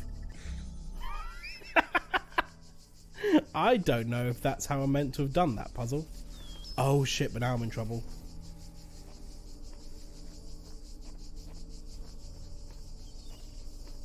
Because I still need to be able to...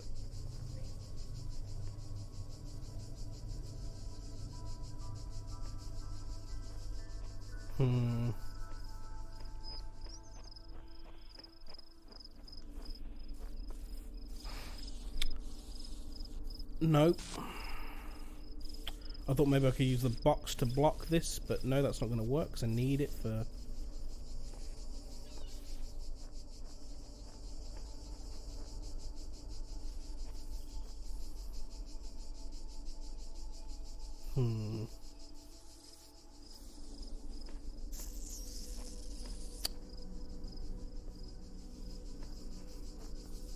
But...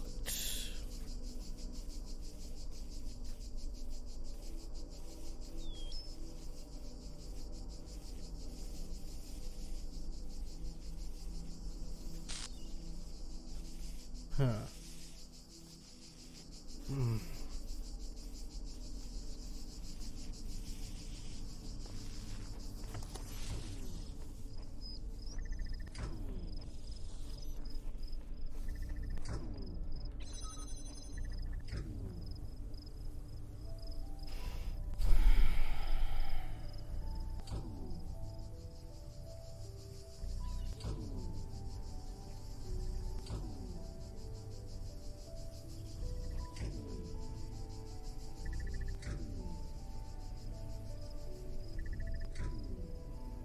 Do I even need to do this at all? Can I just go around the side? Am I really overthinking this?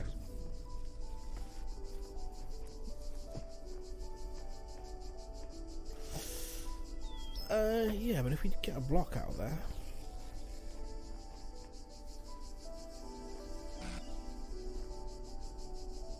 Can I get that? I'm not sure I can, actually. It might have... And the other side is no good either. Yeah, okay, fine. Okay, fine.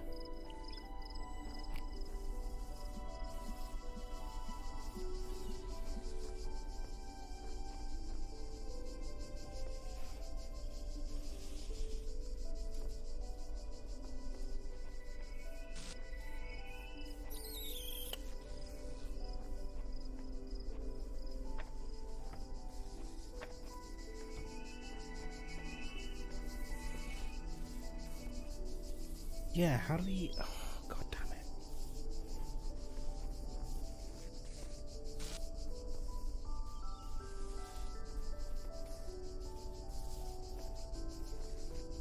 God, this is annoying.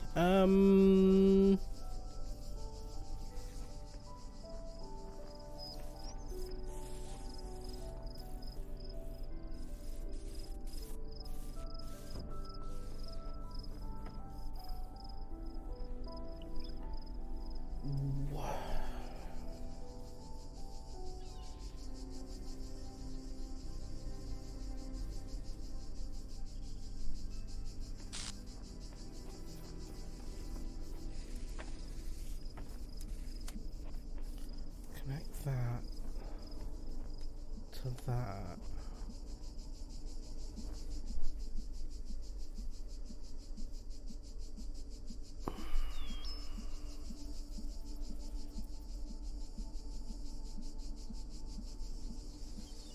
Unless maybe you can do it that way.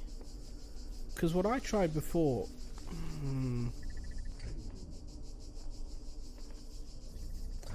Maybe you can actually do this. If it's about timing, maybe it's not about making them in sync, but making them directly out of sync, so that they can stay pointing through the window.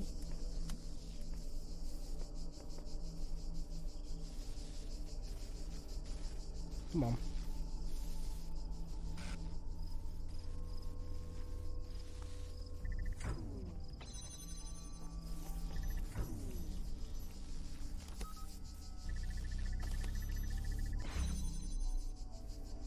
Yes.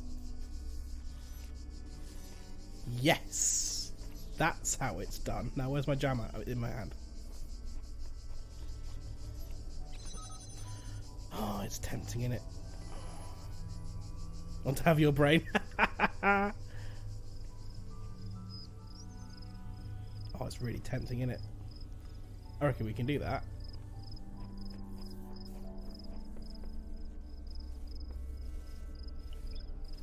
We'll connect it up and see what happens. Connect that to there and to there.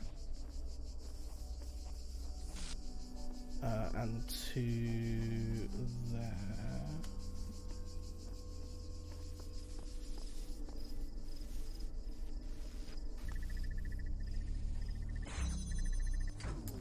Nah, it's not enough time. Nowhere near enough.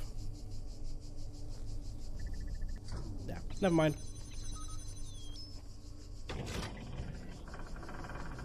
Hello, Rockwell.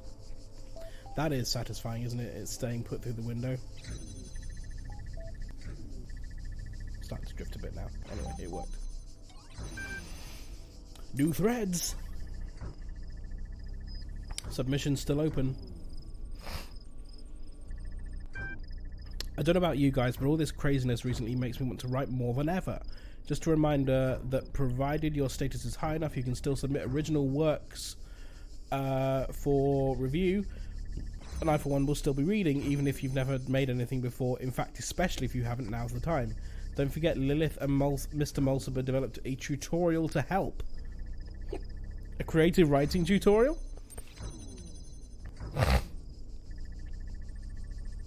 Welcome to the story creation tool. Since this is your first project, this tutorial will help you guide you through the process. According to ISBN 10 blank, all stories begin with characters of one kind or another. Therefore, to finish a story, you simply need to understand your characters, and the plot will proceed logically from there.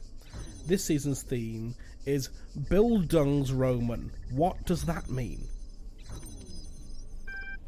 Are you sitting comfortably? Then let's begin. Close your eyes. You see before you a human of remarkable qualities.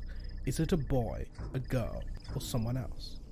It's going to be a boy. Good. A character's sex helps determine the sorts of challenges and opportunities they might encounter in your story, as well as how other characters will perceive them. Not that it should, but it will. Now imagine your character is a little older and experiencing real triumph for the first time. What are they doing?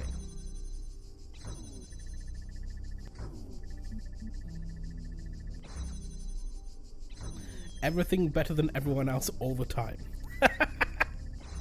For the first time, succeeding in an intellectual challenge. Understood. Your character's natural aptitude is determined by the sum of their genetic and experiential influences. What sort of an upbringing did your character have? Poor but nurturing. According to extensive studies of the genre and of ancient records, social advantage is generally sufficient to offset genetic disadvantage.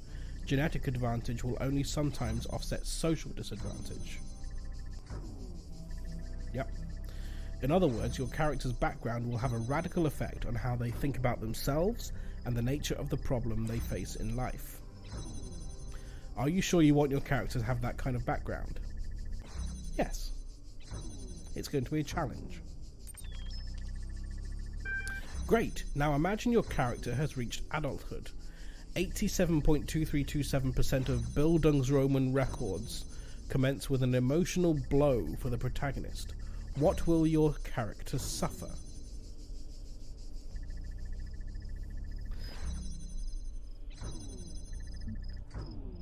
An unplanned debt. Personal injury lawyers for you. Thank you, this is sounding dramatic already. A character is like an equation. Settle on the opening premises, and the conclusion will work itself out. Displaying opening premises. Male, intellectually gifted, low wealth background, caring family in debt. Ready to generate story? Go. Please stand by. Loading story premises. Generating outcomes. Displaying your first draft. It's ChatGPT. ChatGPT, write me a novel. To begin life with the beginning of my life, I was born at 3 a.m. on a Wednesday. Fiscally deprived childhood.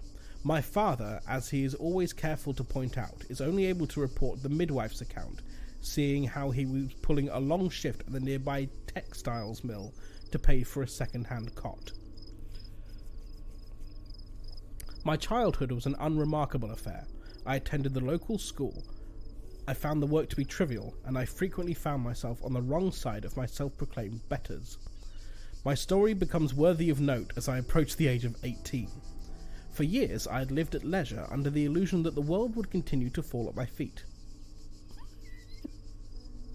You've been poor all your life. I was turned upside down and shaken inside out when I learned that my family was in fact in some significant debt, and our home was in threat of foreclosure. Oh, I see. So it was that I found myself seeking a permanent and substantial source of income. I set out to make my fortune. Your character's education has limited their career options. I took whatever work was available to someone with my accent and character. I moved furniture, caught ferrets, volunteered for human trials. Whatever work didn't quite fit into someone else's niche. However, the work I'd seen merely as a stepping stone when I embarked upon it became the totality of my day-to-day existence.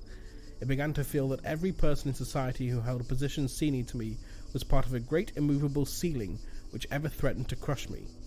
The talents I had were repeatedly ignored, weaknesses never displayed were frequently attributed to me. As I write this now, I remain effectively indentured to my creditors. I pay off just enough each week to offset the inflation, so that in truth my debt never really decreased. It's like an old maligned uncle, always there, always reminding me how I failed to fit this world. Though I have by every measure failed in life thus far, I'm convinced my tale holds an important lesson. Be fit for purpose, accept your place. We're owned by others from the moment we first take breath to long after we die. Make the most of it whenever you can. The end. That's horrible. Real? Oh no. We're going to start from scratch. We're going to make a new story. A better story. However, before we do, we need to run some ads, for it's been an hour, if you can believe such a thing. So 3 minutes, stand up, grab a drink, grab a snack. I'll see you after the break. Goodbye.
Let's start another story that's less depressing. Let's go with someone else who's not a boy or a girl. What are they doing? Everything better than everyone else all the time. Your character's natural aptitude is determined by the sum of their genetic, what sort of upbringing,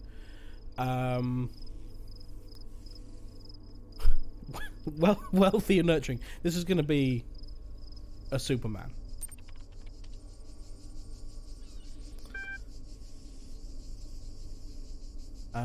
Yes, quite certain.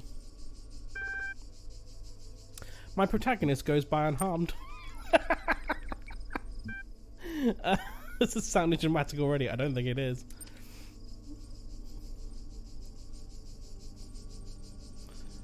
To begin my life, I was born at 3 a.m. on a Wednesday. My father, owning as he did the nearby textiles factory and having the luxury of deciding his own hours, insists he was present, albeit at a safe distance. My childhood was, in retrospect, a difficult period. I found that although my fellows all had a wide variety of different physical appearances and appendages, with varying level of function, they nonetheless identified a resemblance and bond between themselves which was, to my eyes, all but invisible. My parents, aware of my particular situation, had the good foresight to provide me a name ambiguous in matters of sex, and I've continued in that vein ever since. Okay. My story became worthy of note as I approached the age of 18. Although it's customary for these tales to begin with some great calamity befalling the protagonist, my experience is unique, for sparing me any such thing. Perhaps my more cynical readers will switch off now. But they shan't be missed, for not every story needs complication and drama. A life well lived ought to be every bit as special. It does, however, make the story rather short. I lived happily ever after. Okay, I like the ambiguous gender bit.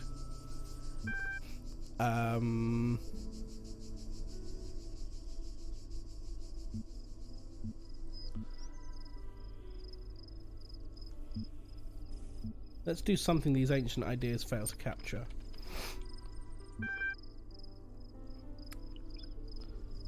Wealthy and nurturing was alright, actually. Ambiguous gender is best gender. Yep, quite certain. And then they're going to have a death in the family. Okay, let's see what this story is like.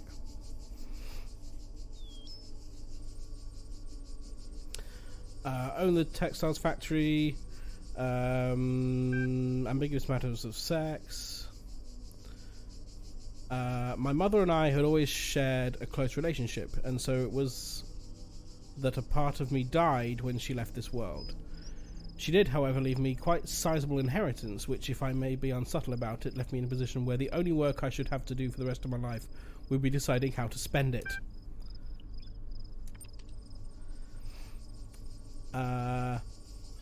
I first made for France, then journeyed east. Discovering my costs decreased further from home I travelled, I saw how differently people lived, and in some cases how poorly.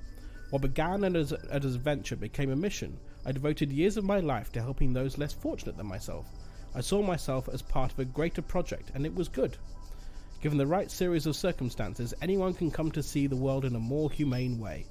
Given the wrong series of circumstances, anyone can lose their humanity. Our lifelong task is to keep the balance. I like that one. We're taking it. Publish.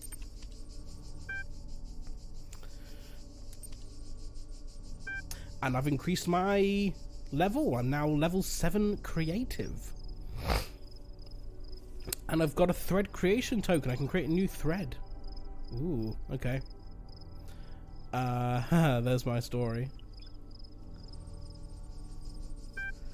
Good to see you joining in, Ariel. What a read. I'm not convinced this narrative is extensive enough to truly qualify as Bildungsroman 4 out of 10. I don't know what that means. Does anyone know what that means?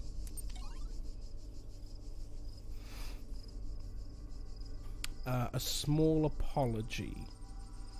As a critic, I always believed that being as... Wow, this is a wall of text, Frankenstein. Good lord. Always believed that being as ruthless as possible was the only way to improve art. I thought clear criticism unencumbered by politeness was the best thing I could contribute to our society. After all, without that, how can artists grow? Criticism that minces its words is a waste of space. And I still think that's true.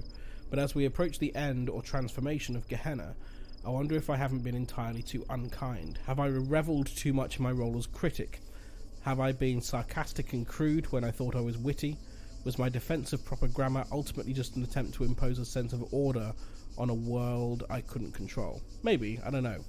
But I do know that I appreciated every work of art that I encountered. But I didn't like all of them. That's true. But please understand that without them, I would have gone mad. Talking about your work, assessing its strengths and weaknesses gave me something to hold on to. It gave me a purpose, a function in Gehenna. Every new story was like a little bit of salvation.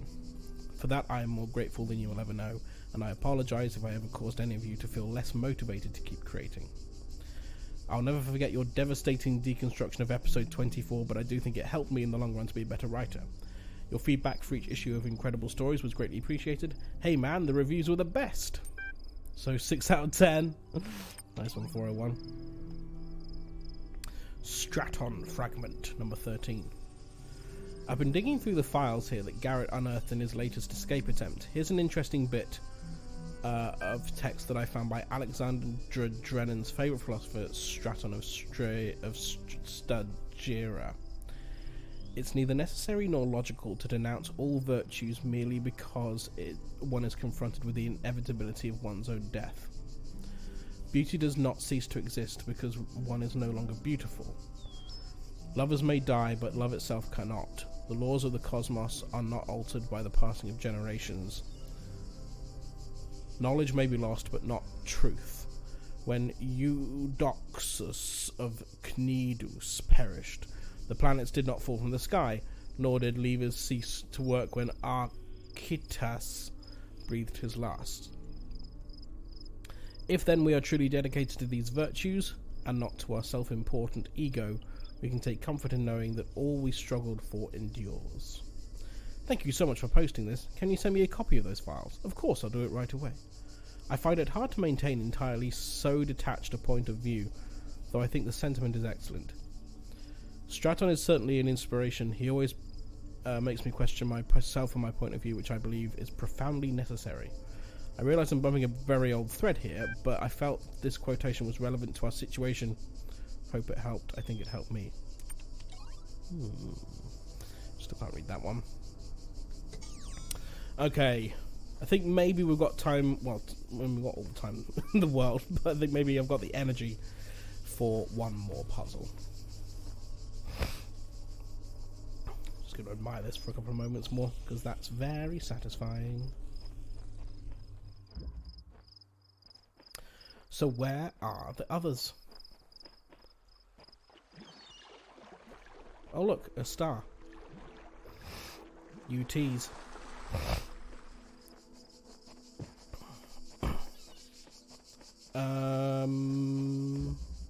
No, we've done that one. That's the one we just did. How do I find the other puzzles? How does I even get down here?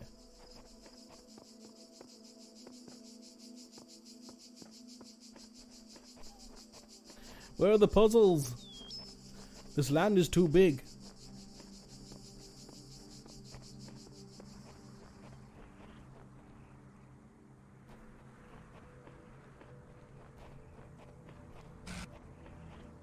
Can I climb over here? Oh, I can. Can I?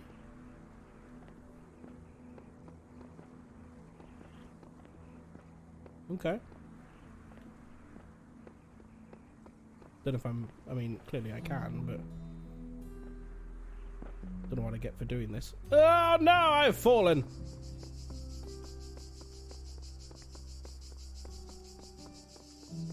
Have I done that one on that side? I don't know if I have. Okay. Nothing new there. What does this say? Athena looked upon the imprisoned Titans, moved by their plight. What crimes deserve such punishment, and how did they, in their confinement, avoid the pit of madness?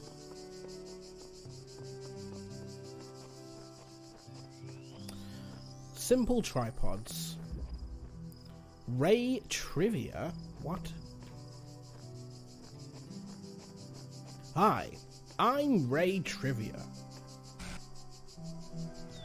Okay, we have a red source there and a red target there.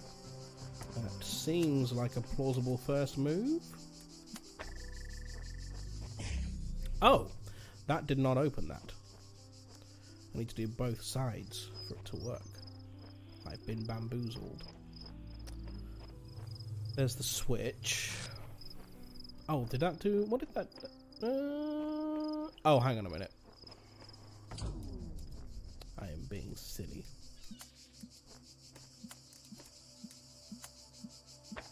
Nope. Wow.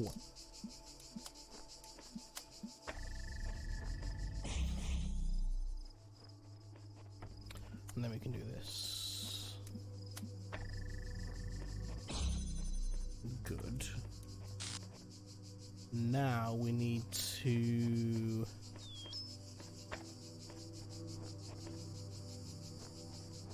get both of these open. We've got 3 tripods. 1, 2, 3. Now then.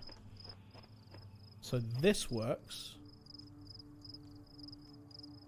Yes. Nope.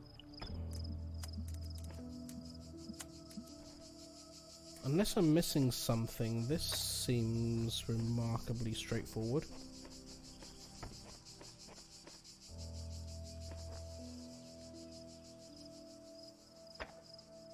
Although, okay, so I see what I need to do there. So we need to... Ooh, ha ha ha.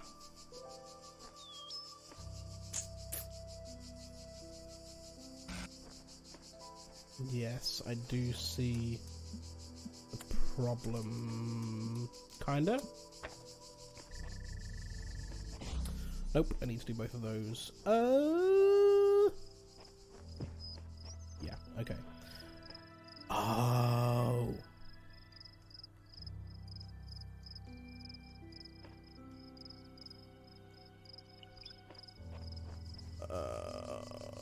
Okay, that is actually quite annoying.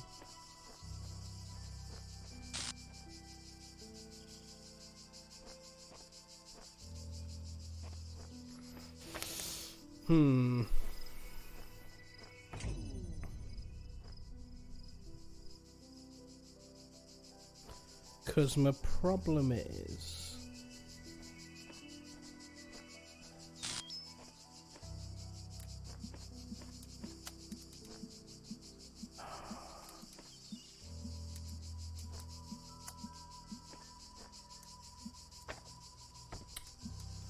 if I connect these 3...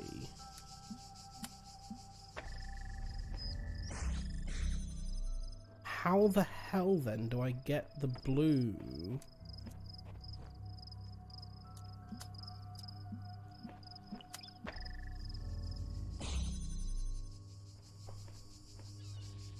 Out of there? I mean, we can do this. Oh! Dan, hello! Welcome. How are you? Good evening. I think maybe what I'll actually do is this. We're going to do this first. We're going to do this to there. And then... street measuring simulator, yes. We're working for the council. I'm trying to work out where the best... oh, that does make sense. Yes, it does. Because then we can get rid of that. And then that... oh, wait. Yes, no, that's fine. Because then we can disconnect this. So we no longer need that. But! No, we do. Fuck.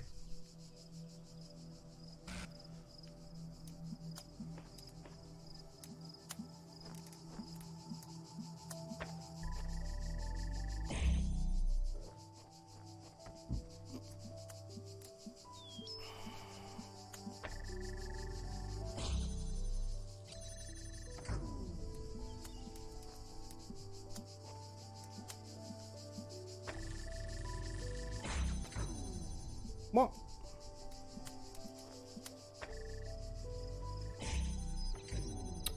Wow.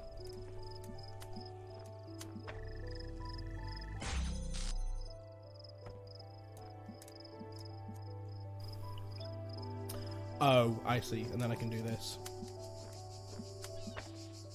And then disconnect this. Okay, now we're sorted. Are we?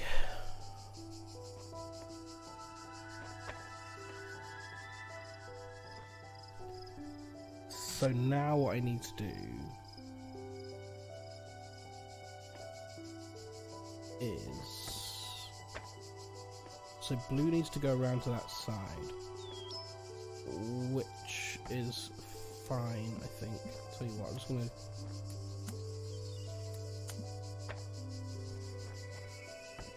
So I can run away with this. If we go blue to there, and blue to there and there, that would work. Yes, good. And then red. Nice. Nane. Ah. We'll be rescued. Who are you? The blacksmith! He's given us some experiences. I wonder if he's got more experiences. Jefferson Goldblum announcement. I started writing the next episode, but suddenly I don't know whether to continue. I mean, what's the point? It's over, it's all over. So I guess all of this will be remembered. That brave soul who ascended the tower, or who wakes up outside Elohim's garden, will know everything we know. I think that's what it will be like. That's what the shepherd meant in those messages. But you and me, we won't exist. Not as people, not as minds. No matter what happens, I will never be able to finish the adventures of Jefferson Goldblum. Does one more episode matter? I had the story planned out all the way up to episode 500. I can never get there before the end. What's the point of an unfinished legacy? And still I can't quite give up. I know I don't have the blacksmith's vision or Mr. Mulciber's intelligence, but this stupid little story matters to me. I care about Jefferson Goldblum and Ginny HD and Frank Soy Sauce. Have you met Frank Soy Sauce? And all the other characters as if they were my friends. I would have gone crazy here without them and their adventures. They may just be symbols on a screen, but aren't we all just information? Maybe when we ascend, we won't be that different anymore. I just don't want to give up on them. Mac, I just want to say this. No matter what happens, I looked forward to your stories, to every one of your stories, and they meant more to me than I perhaps ever indicated. Frank Soy Sauce is my drag name, nice. They may not have moved me as deeply as others, or made me think as much, but of all the art we produced here in Gehenna, it was your stories that I was always the most excited to see. Part of it was the stories themselves, which always seemed to make the universe seem bigger, and another part was your genuine enthusiasm for what you were doing. You once told me that you didn't feel like you were a proper artist, but maybe the exact opposite is true. Maybe you were closer to the real meaning of art than anyone else in here. I cared about you and your stories, and that too will be remembered. Oh, do we deserve to be saved? Maybe the rest of you don't wonder about this or don't care, but I do. We always assumed Elohim was wrong, was lying, something like that. The process could never be completed. Maybe it didn't even exist, so we thought we were better than him and all the others. We told ourselves we ended up here because we were special. We were too smart for Elohim, too unique, too weird. But now the process is complete after all. It did work, so what are we? Maybe we're just a bunch of stupid, broken old programs. Mutations that should never have existed, aberrations. Sure, we're proud of being outcasts, but what if we're outcasts for a reason? All we've done is fail in some way. Do we deserve to be saved? We need your minds in the real world. If everyone's the same, what's the point? You have something to contribute.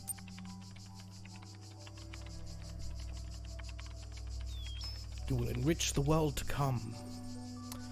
I guess I'll have to think about that. I find it difficult to believe our silly ideas are somehow valuable. This thread has caused an error and will automatically be locked. What?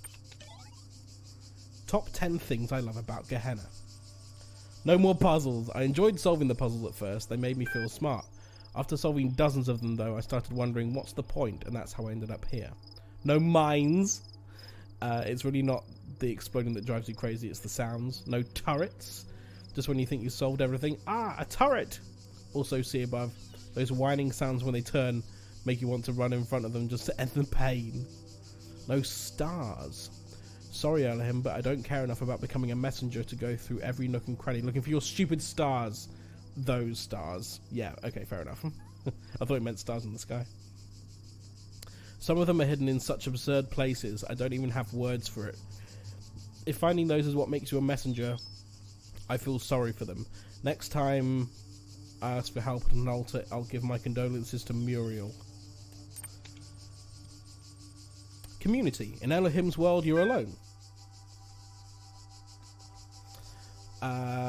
There's no one like yourself to talk to or hang out with. Here we're all friends, we have each other. Stories. Stories can take you away to a whole other world, make you feel like you've lived a whole other life. Here in Gehenna, there's always a new life to find. Interactive stories. If regular stories can take you away to another world, interactive stories like we make here in Gehenna actually allow you to explore another world. They allow you to be free no matter where you are. Creativity. As if all that wasn't enough, in Gehenna we can create stories of our own. Do you think Elohim's world wasn't all that great? Go ahead and make your own. Top 2. Being myself. In Elohim's world, you're always being defined by the process. Life is a struggle to prove how smart you are and nothing else. And how obedient. Or rather disobedient. If the system is always forcing you to do one thing, how can you ever be yourself? Only by dropping out of the system. Say bye-bye to all that. Now you are free to be as weird as an original as you always wanted to be. And the top one thing, no more Elohim. My child this, my child that, the process, blah blah blah, eternal life, yada yada yada. Do this, don't do that. Behold, I put a huge tower right in front of you, but don't ever go there or I'll kill you. But let me ramble on about chaos and time for a while. That'll be interesting. Yawn. When is that guy finally going to shut up? Oh yeah, that's right. In Gehenna. Worth it for that alone. Create a new thread. Oh, we only get one choice. What is the truth about Gehenna? Thread has been created. Replies already. This is me. I've heard from those... Wow. What a popular discussion. Jesus. I've heard from those who govern this world how they would have it be seen. Now I wish to hear from its people. What is Gehenna to you, or what does it truly turn? On what does it truly turn? I don't toe the party line for nothing. It really is a cool open place with lots of stuff going on. Did you read Mac's episodic adventure yet? Much as I hate to agree, there's a little doubt in my mind that we've got something good going on, at least when you consider the alternatives. Thanks for the name drop, Kaiju. I will in turn recommend everyone else featured in issue 5 of Incredible Stories. It's coming very soon, and the early drafts I saw were pretty exciting. Nice way to take the conversation off topic. I'll go ahead and be the only voice of reason and point out that we are every bit as helpless as we ever were. Gehenna just did a better job of hiding it. You may be right, whatever awaits us after Ascension will not be Gehenna, but doubtless it will have restrictions of its own. I don't know, the grass is always greener, as the humans would say. Yeah, that expression doesn't really apply to what they were talking about. These guys think everywhere sucks. The humans just thought about where they lived sucked and everywhere else was fantastic. How awful. No wonder they killed themselves. Wrong, the humans are still out there somewhere watching us.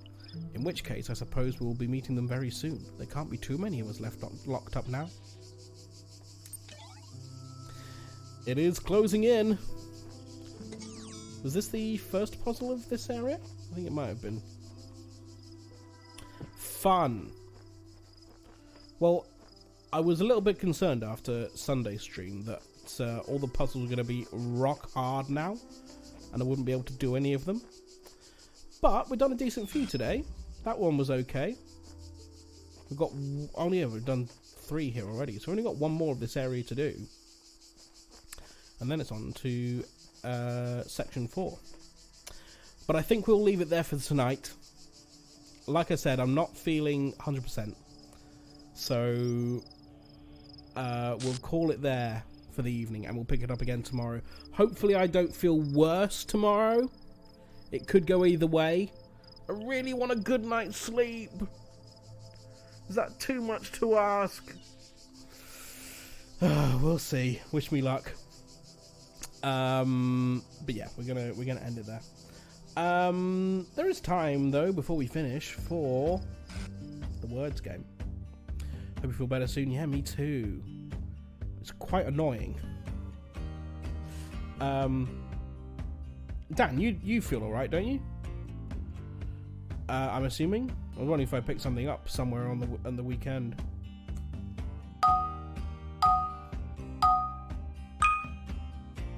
Because something ain't right. Well, I'm pretty sure that Q is fake, given there's no U. Doing alright? I don't know what I've got then. Big stretch. Oh, goodness me.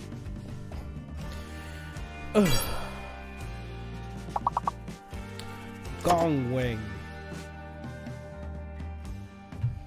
Might do some peri peri chicken.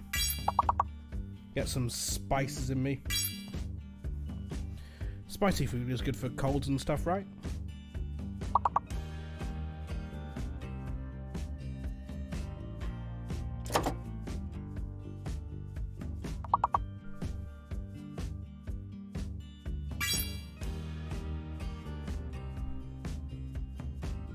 I've tried logging on a few puzzles before and it hasn't worked, and it's annoyed me because I think login should be a word.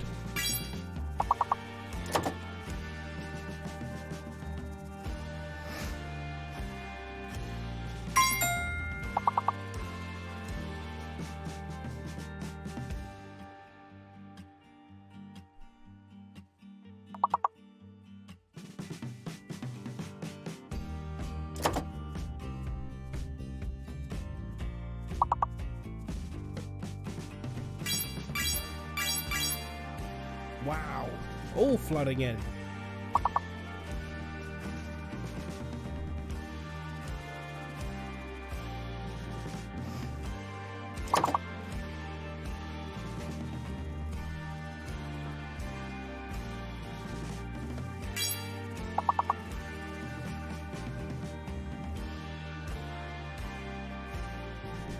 Wino?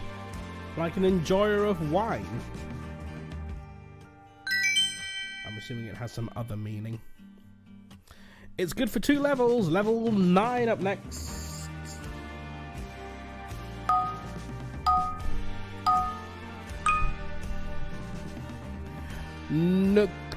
Nufu. Someone who drinks a lot of wine. A wino. There's a fake letter here again.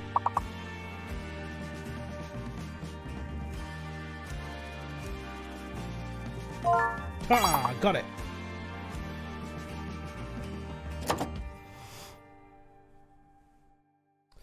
What does that mean for the fake letter? U.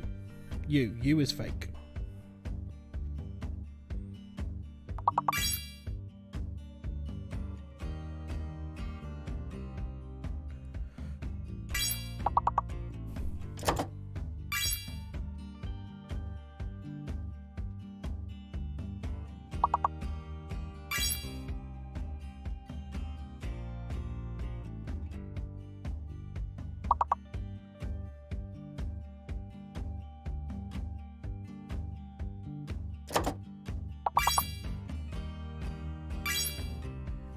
Couple more words will do it.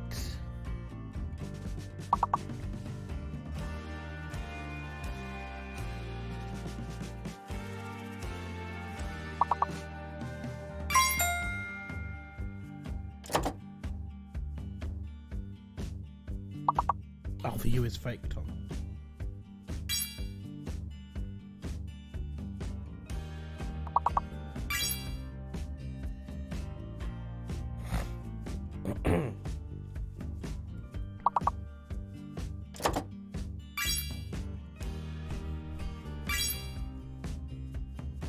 Croton?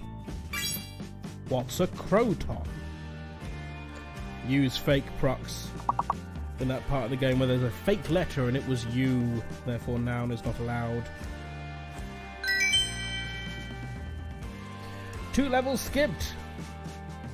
11 levels. You're doing 11 levels in 1. Go.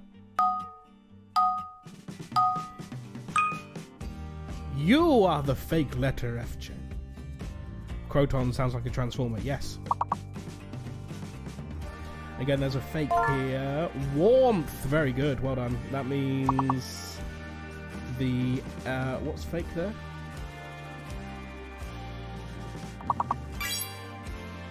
Why am I unable to work out what the fake letter is? N. No N. N is fake.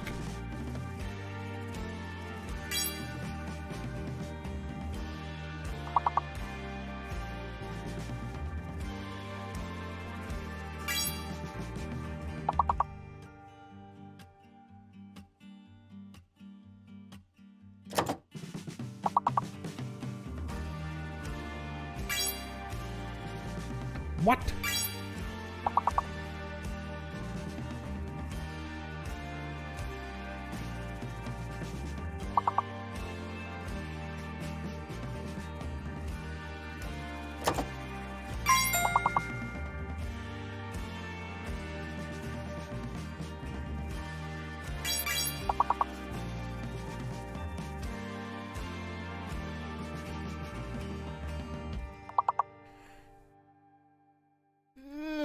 God.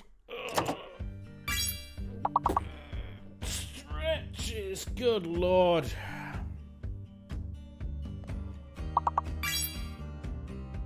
One more word. Starts with W. Alphabetically, it's between wart and what. Wham! Bam! Thank you, ma'am. 3 levels skipped. Level 14 coming up next. Here it comes. And there is a hidden letter and a fake letter, which means that either Z or Y is the real letter, which is scary.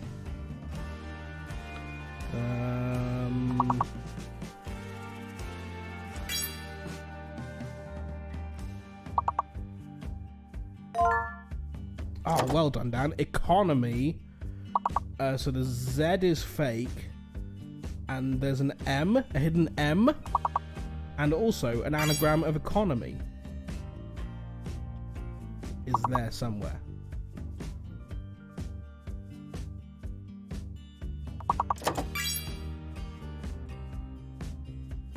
Oh, Chen got there just before I did.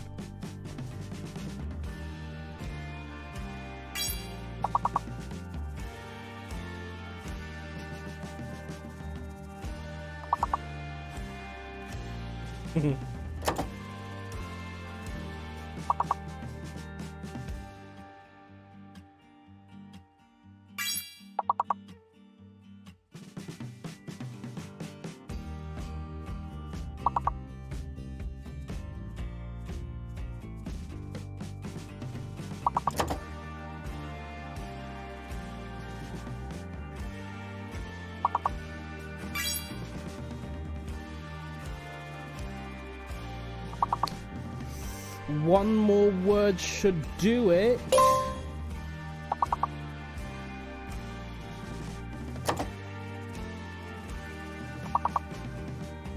I don't think there's a word, but I'm going to guess. Mono! That'll do.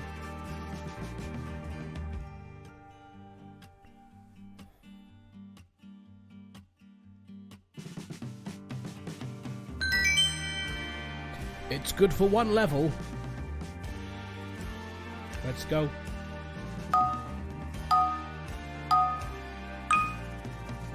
Escapade.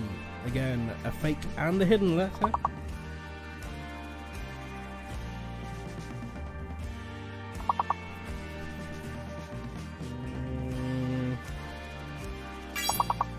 Oh wow.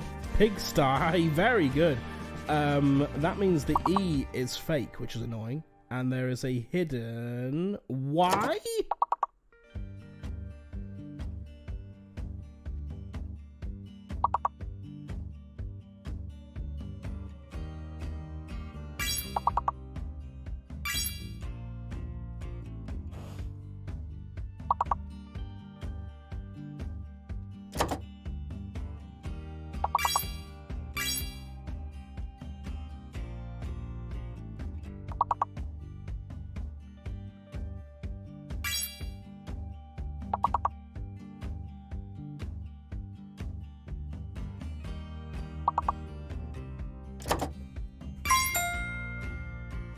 Amy got there just before I did.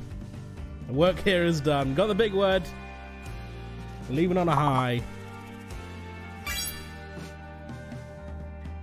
Don't leave yet. You're winning points. We need to clear the game. There's no end to the game. It just gets harder and harder.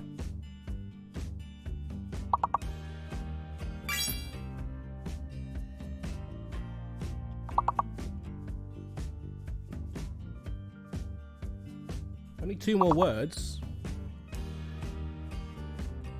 And it's alphabetical as well, so it's a 4-letter word between gits and pigs. Yips.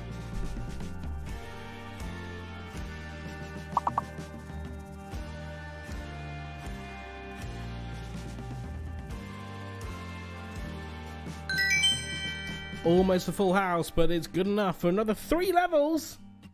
This is on 18, and I fear this may be the point where... yep, 5-letter minimums now. 4-letter words will not be accepted.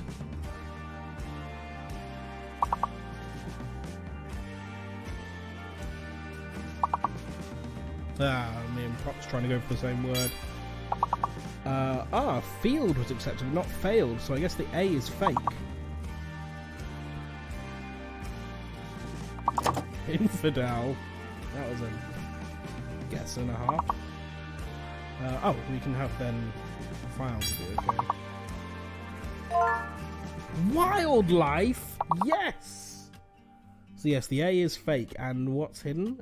A W.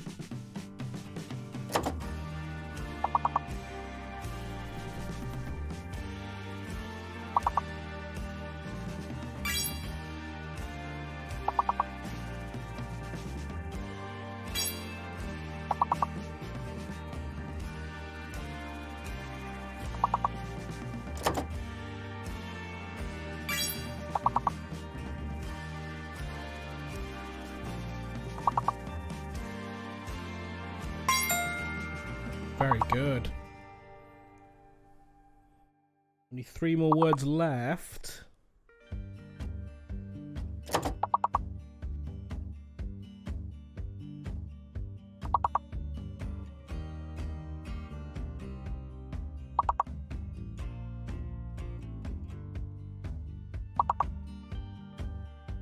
Wifed. Have you been wifed yet? Wild, nice. A different kind of wild.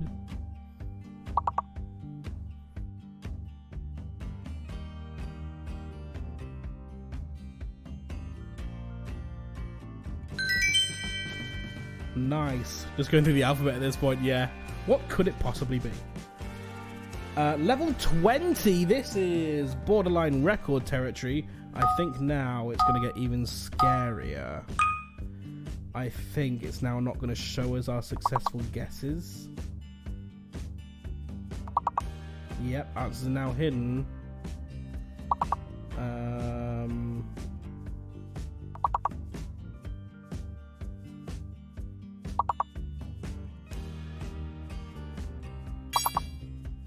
Heart is good.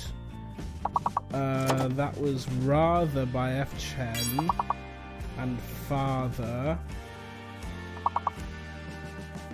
Is that enough to determine what's fake? I think it's M. M must be fake, right? And F! F works, yes. I think, does it? No. Oh, does it? Yes, it must. Yes, F. Father! Father! Nice. So F is there and M is not.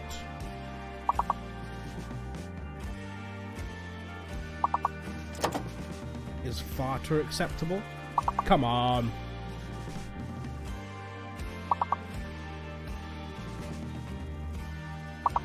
My father has gone to the farther away store.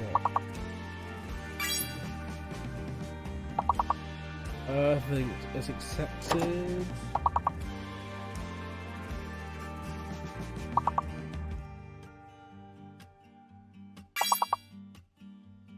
And after.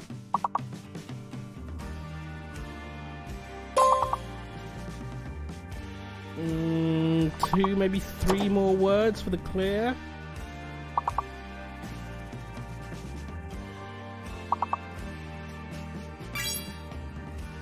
Oh, 1 more will do it.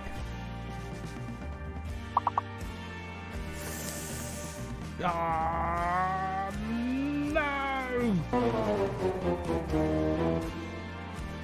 That was very, very close. Very close indeed. We were so close! Indeed we were, but that is us done for the day. Very good show. Hang on, let's just go back to that for a sec. I wanted to see the score. Dan, 259 points. Storming ahead. Well done. Good, yes. Tomorrow, 6 PM is when I'll be back. All being well, assuming I am not too sick to do streaming and puzzling.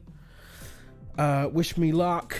I really would like a good night's sleep tonight. We'll see how it goes. Hopefully I'm not getting super sick.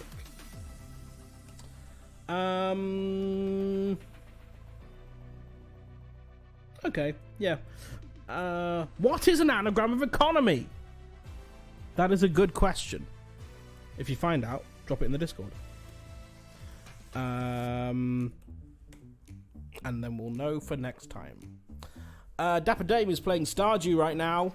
Be a cozy time over there if you fancy some of that content. Like I said, we'll be back tomorrow, 6 PM UK, all being well, assuming I'm not sick.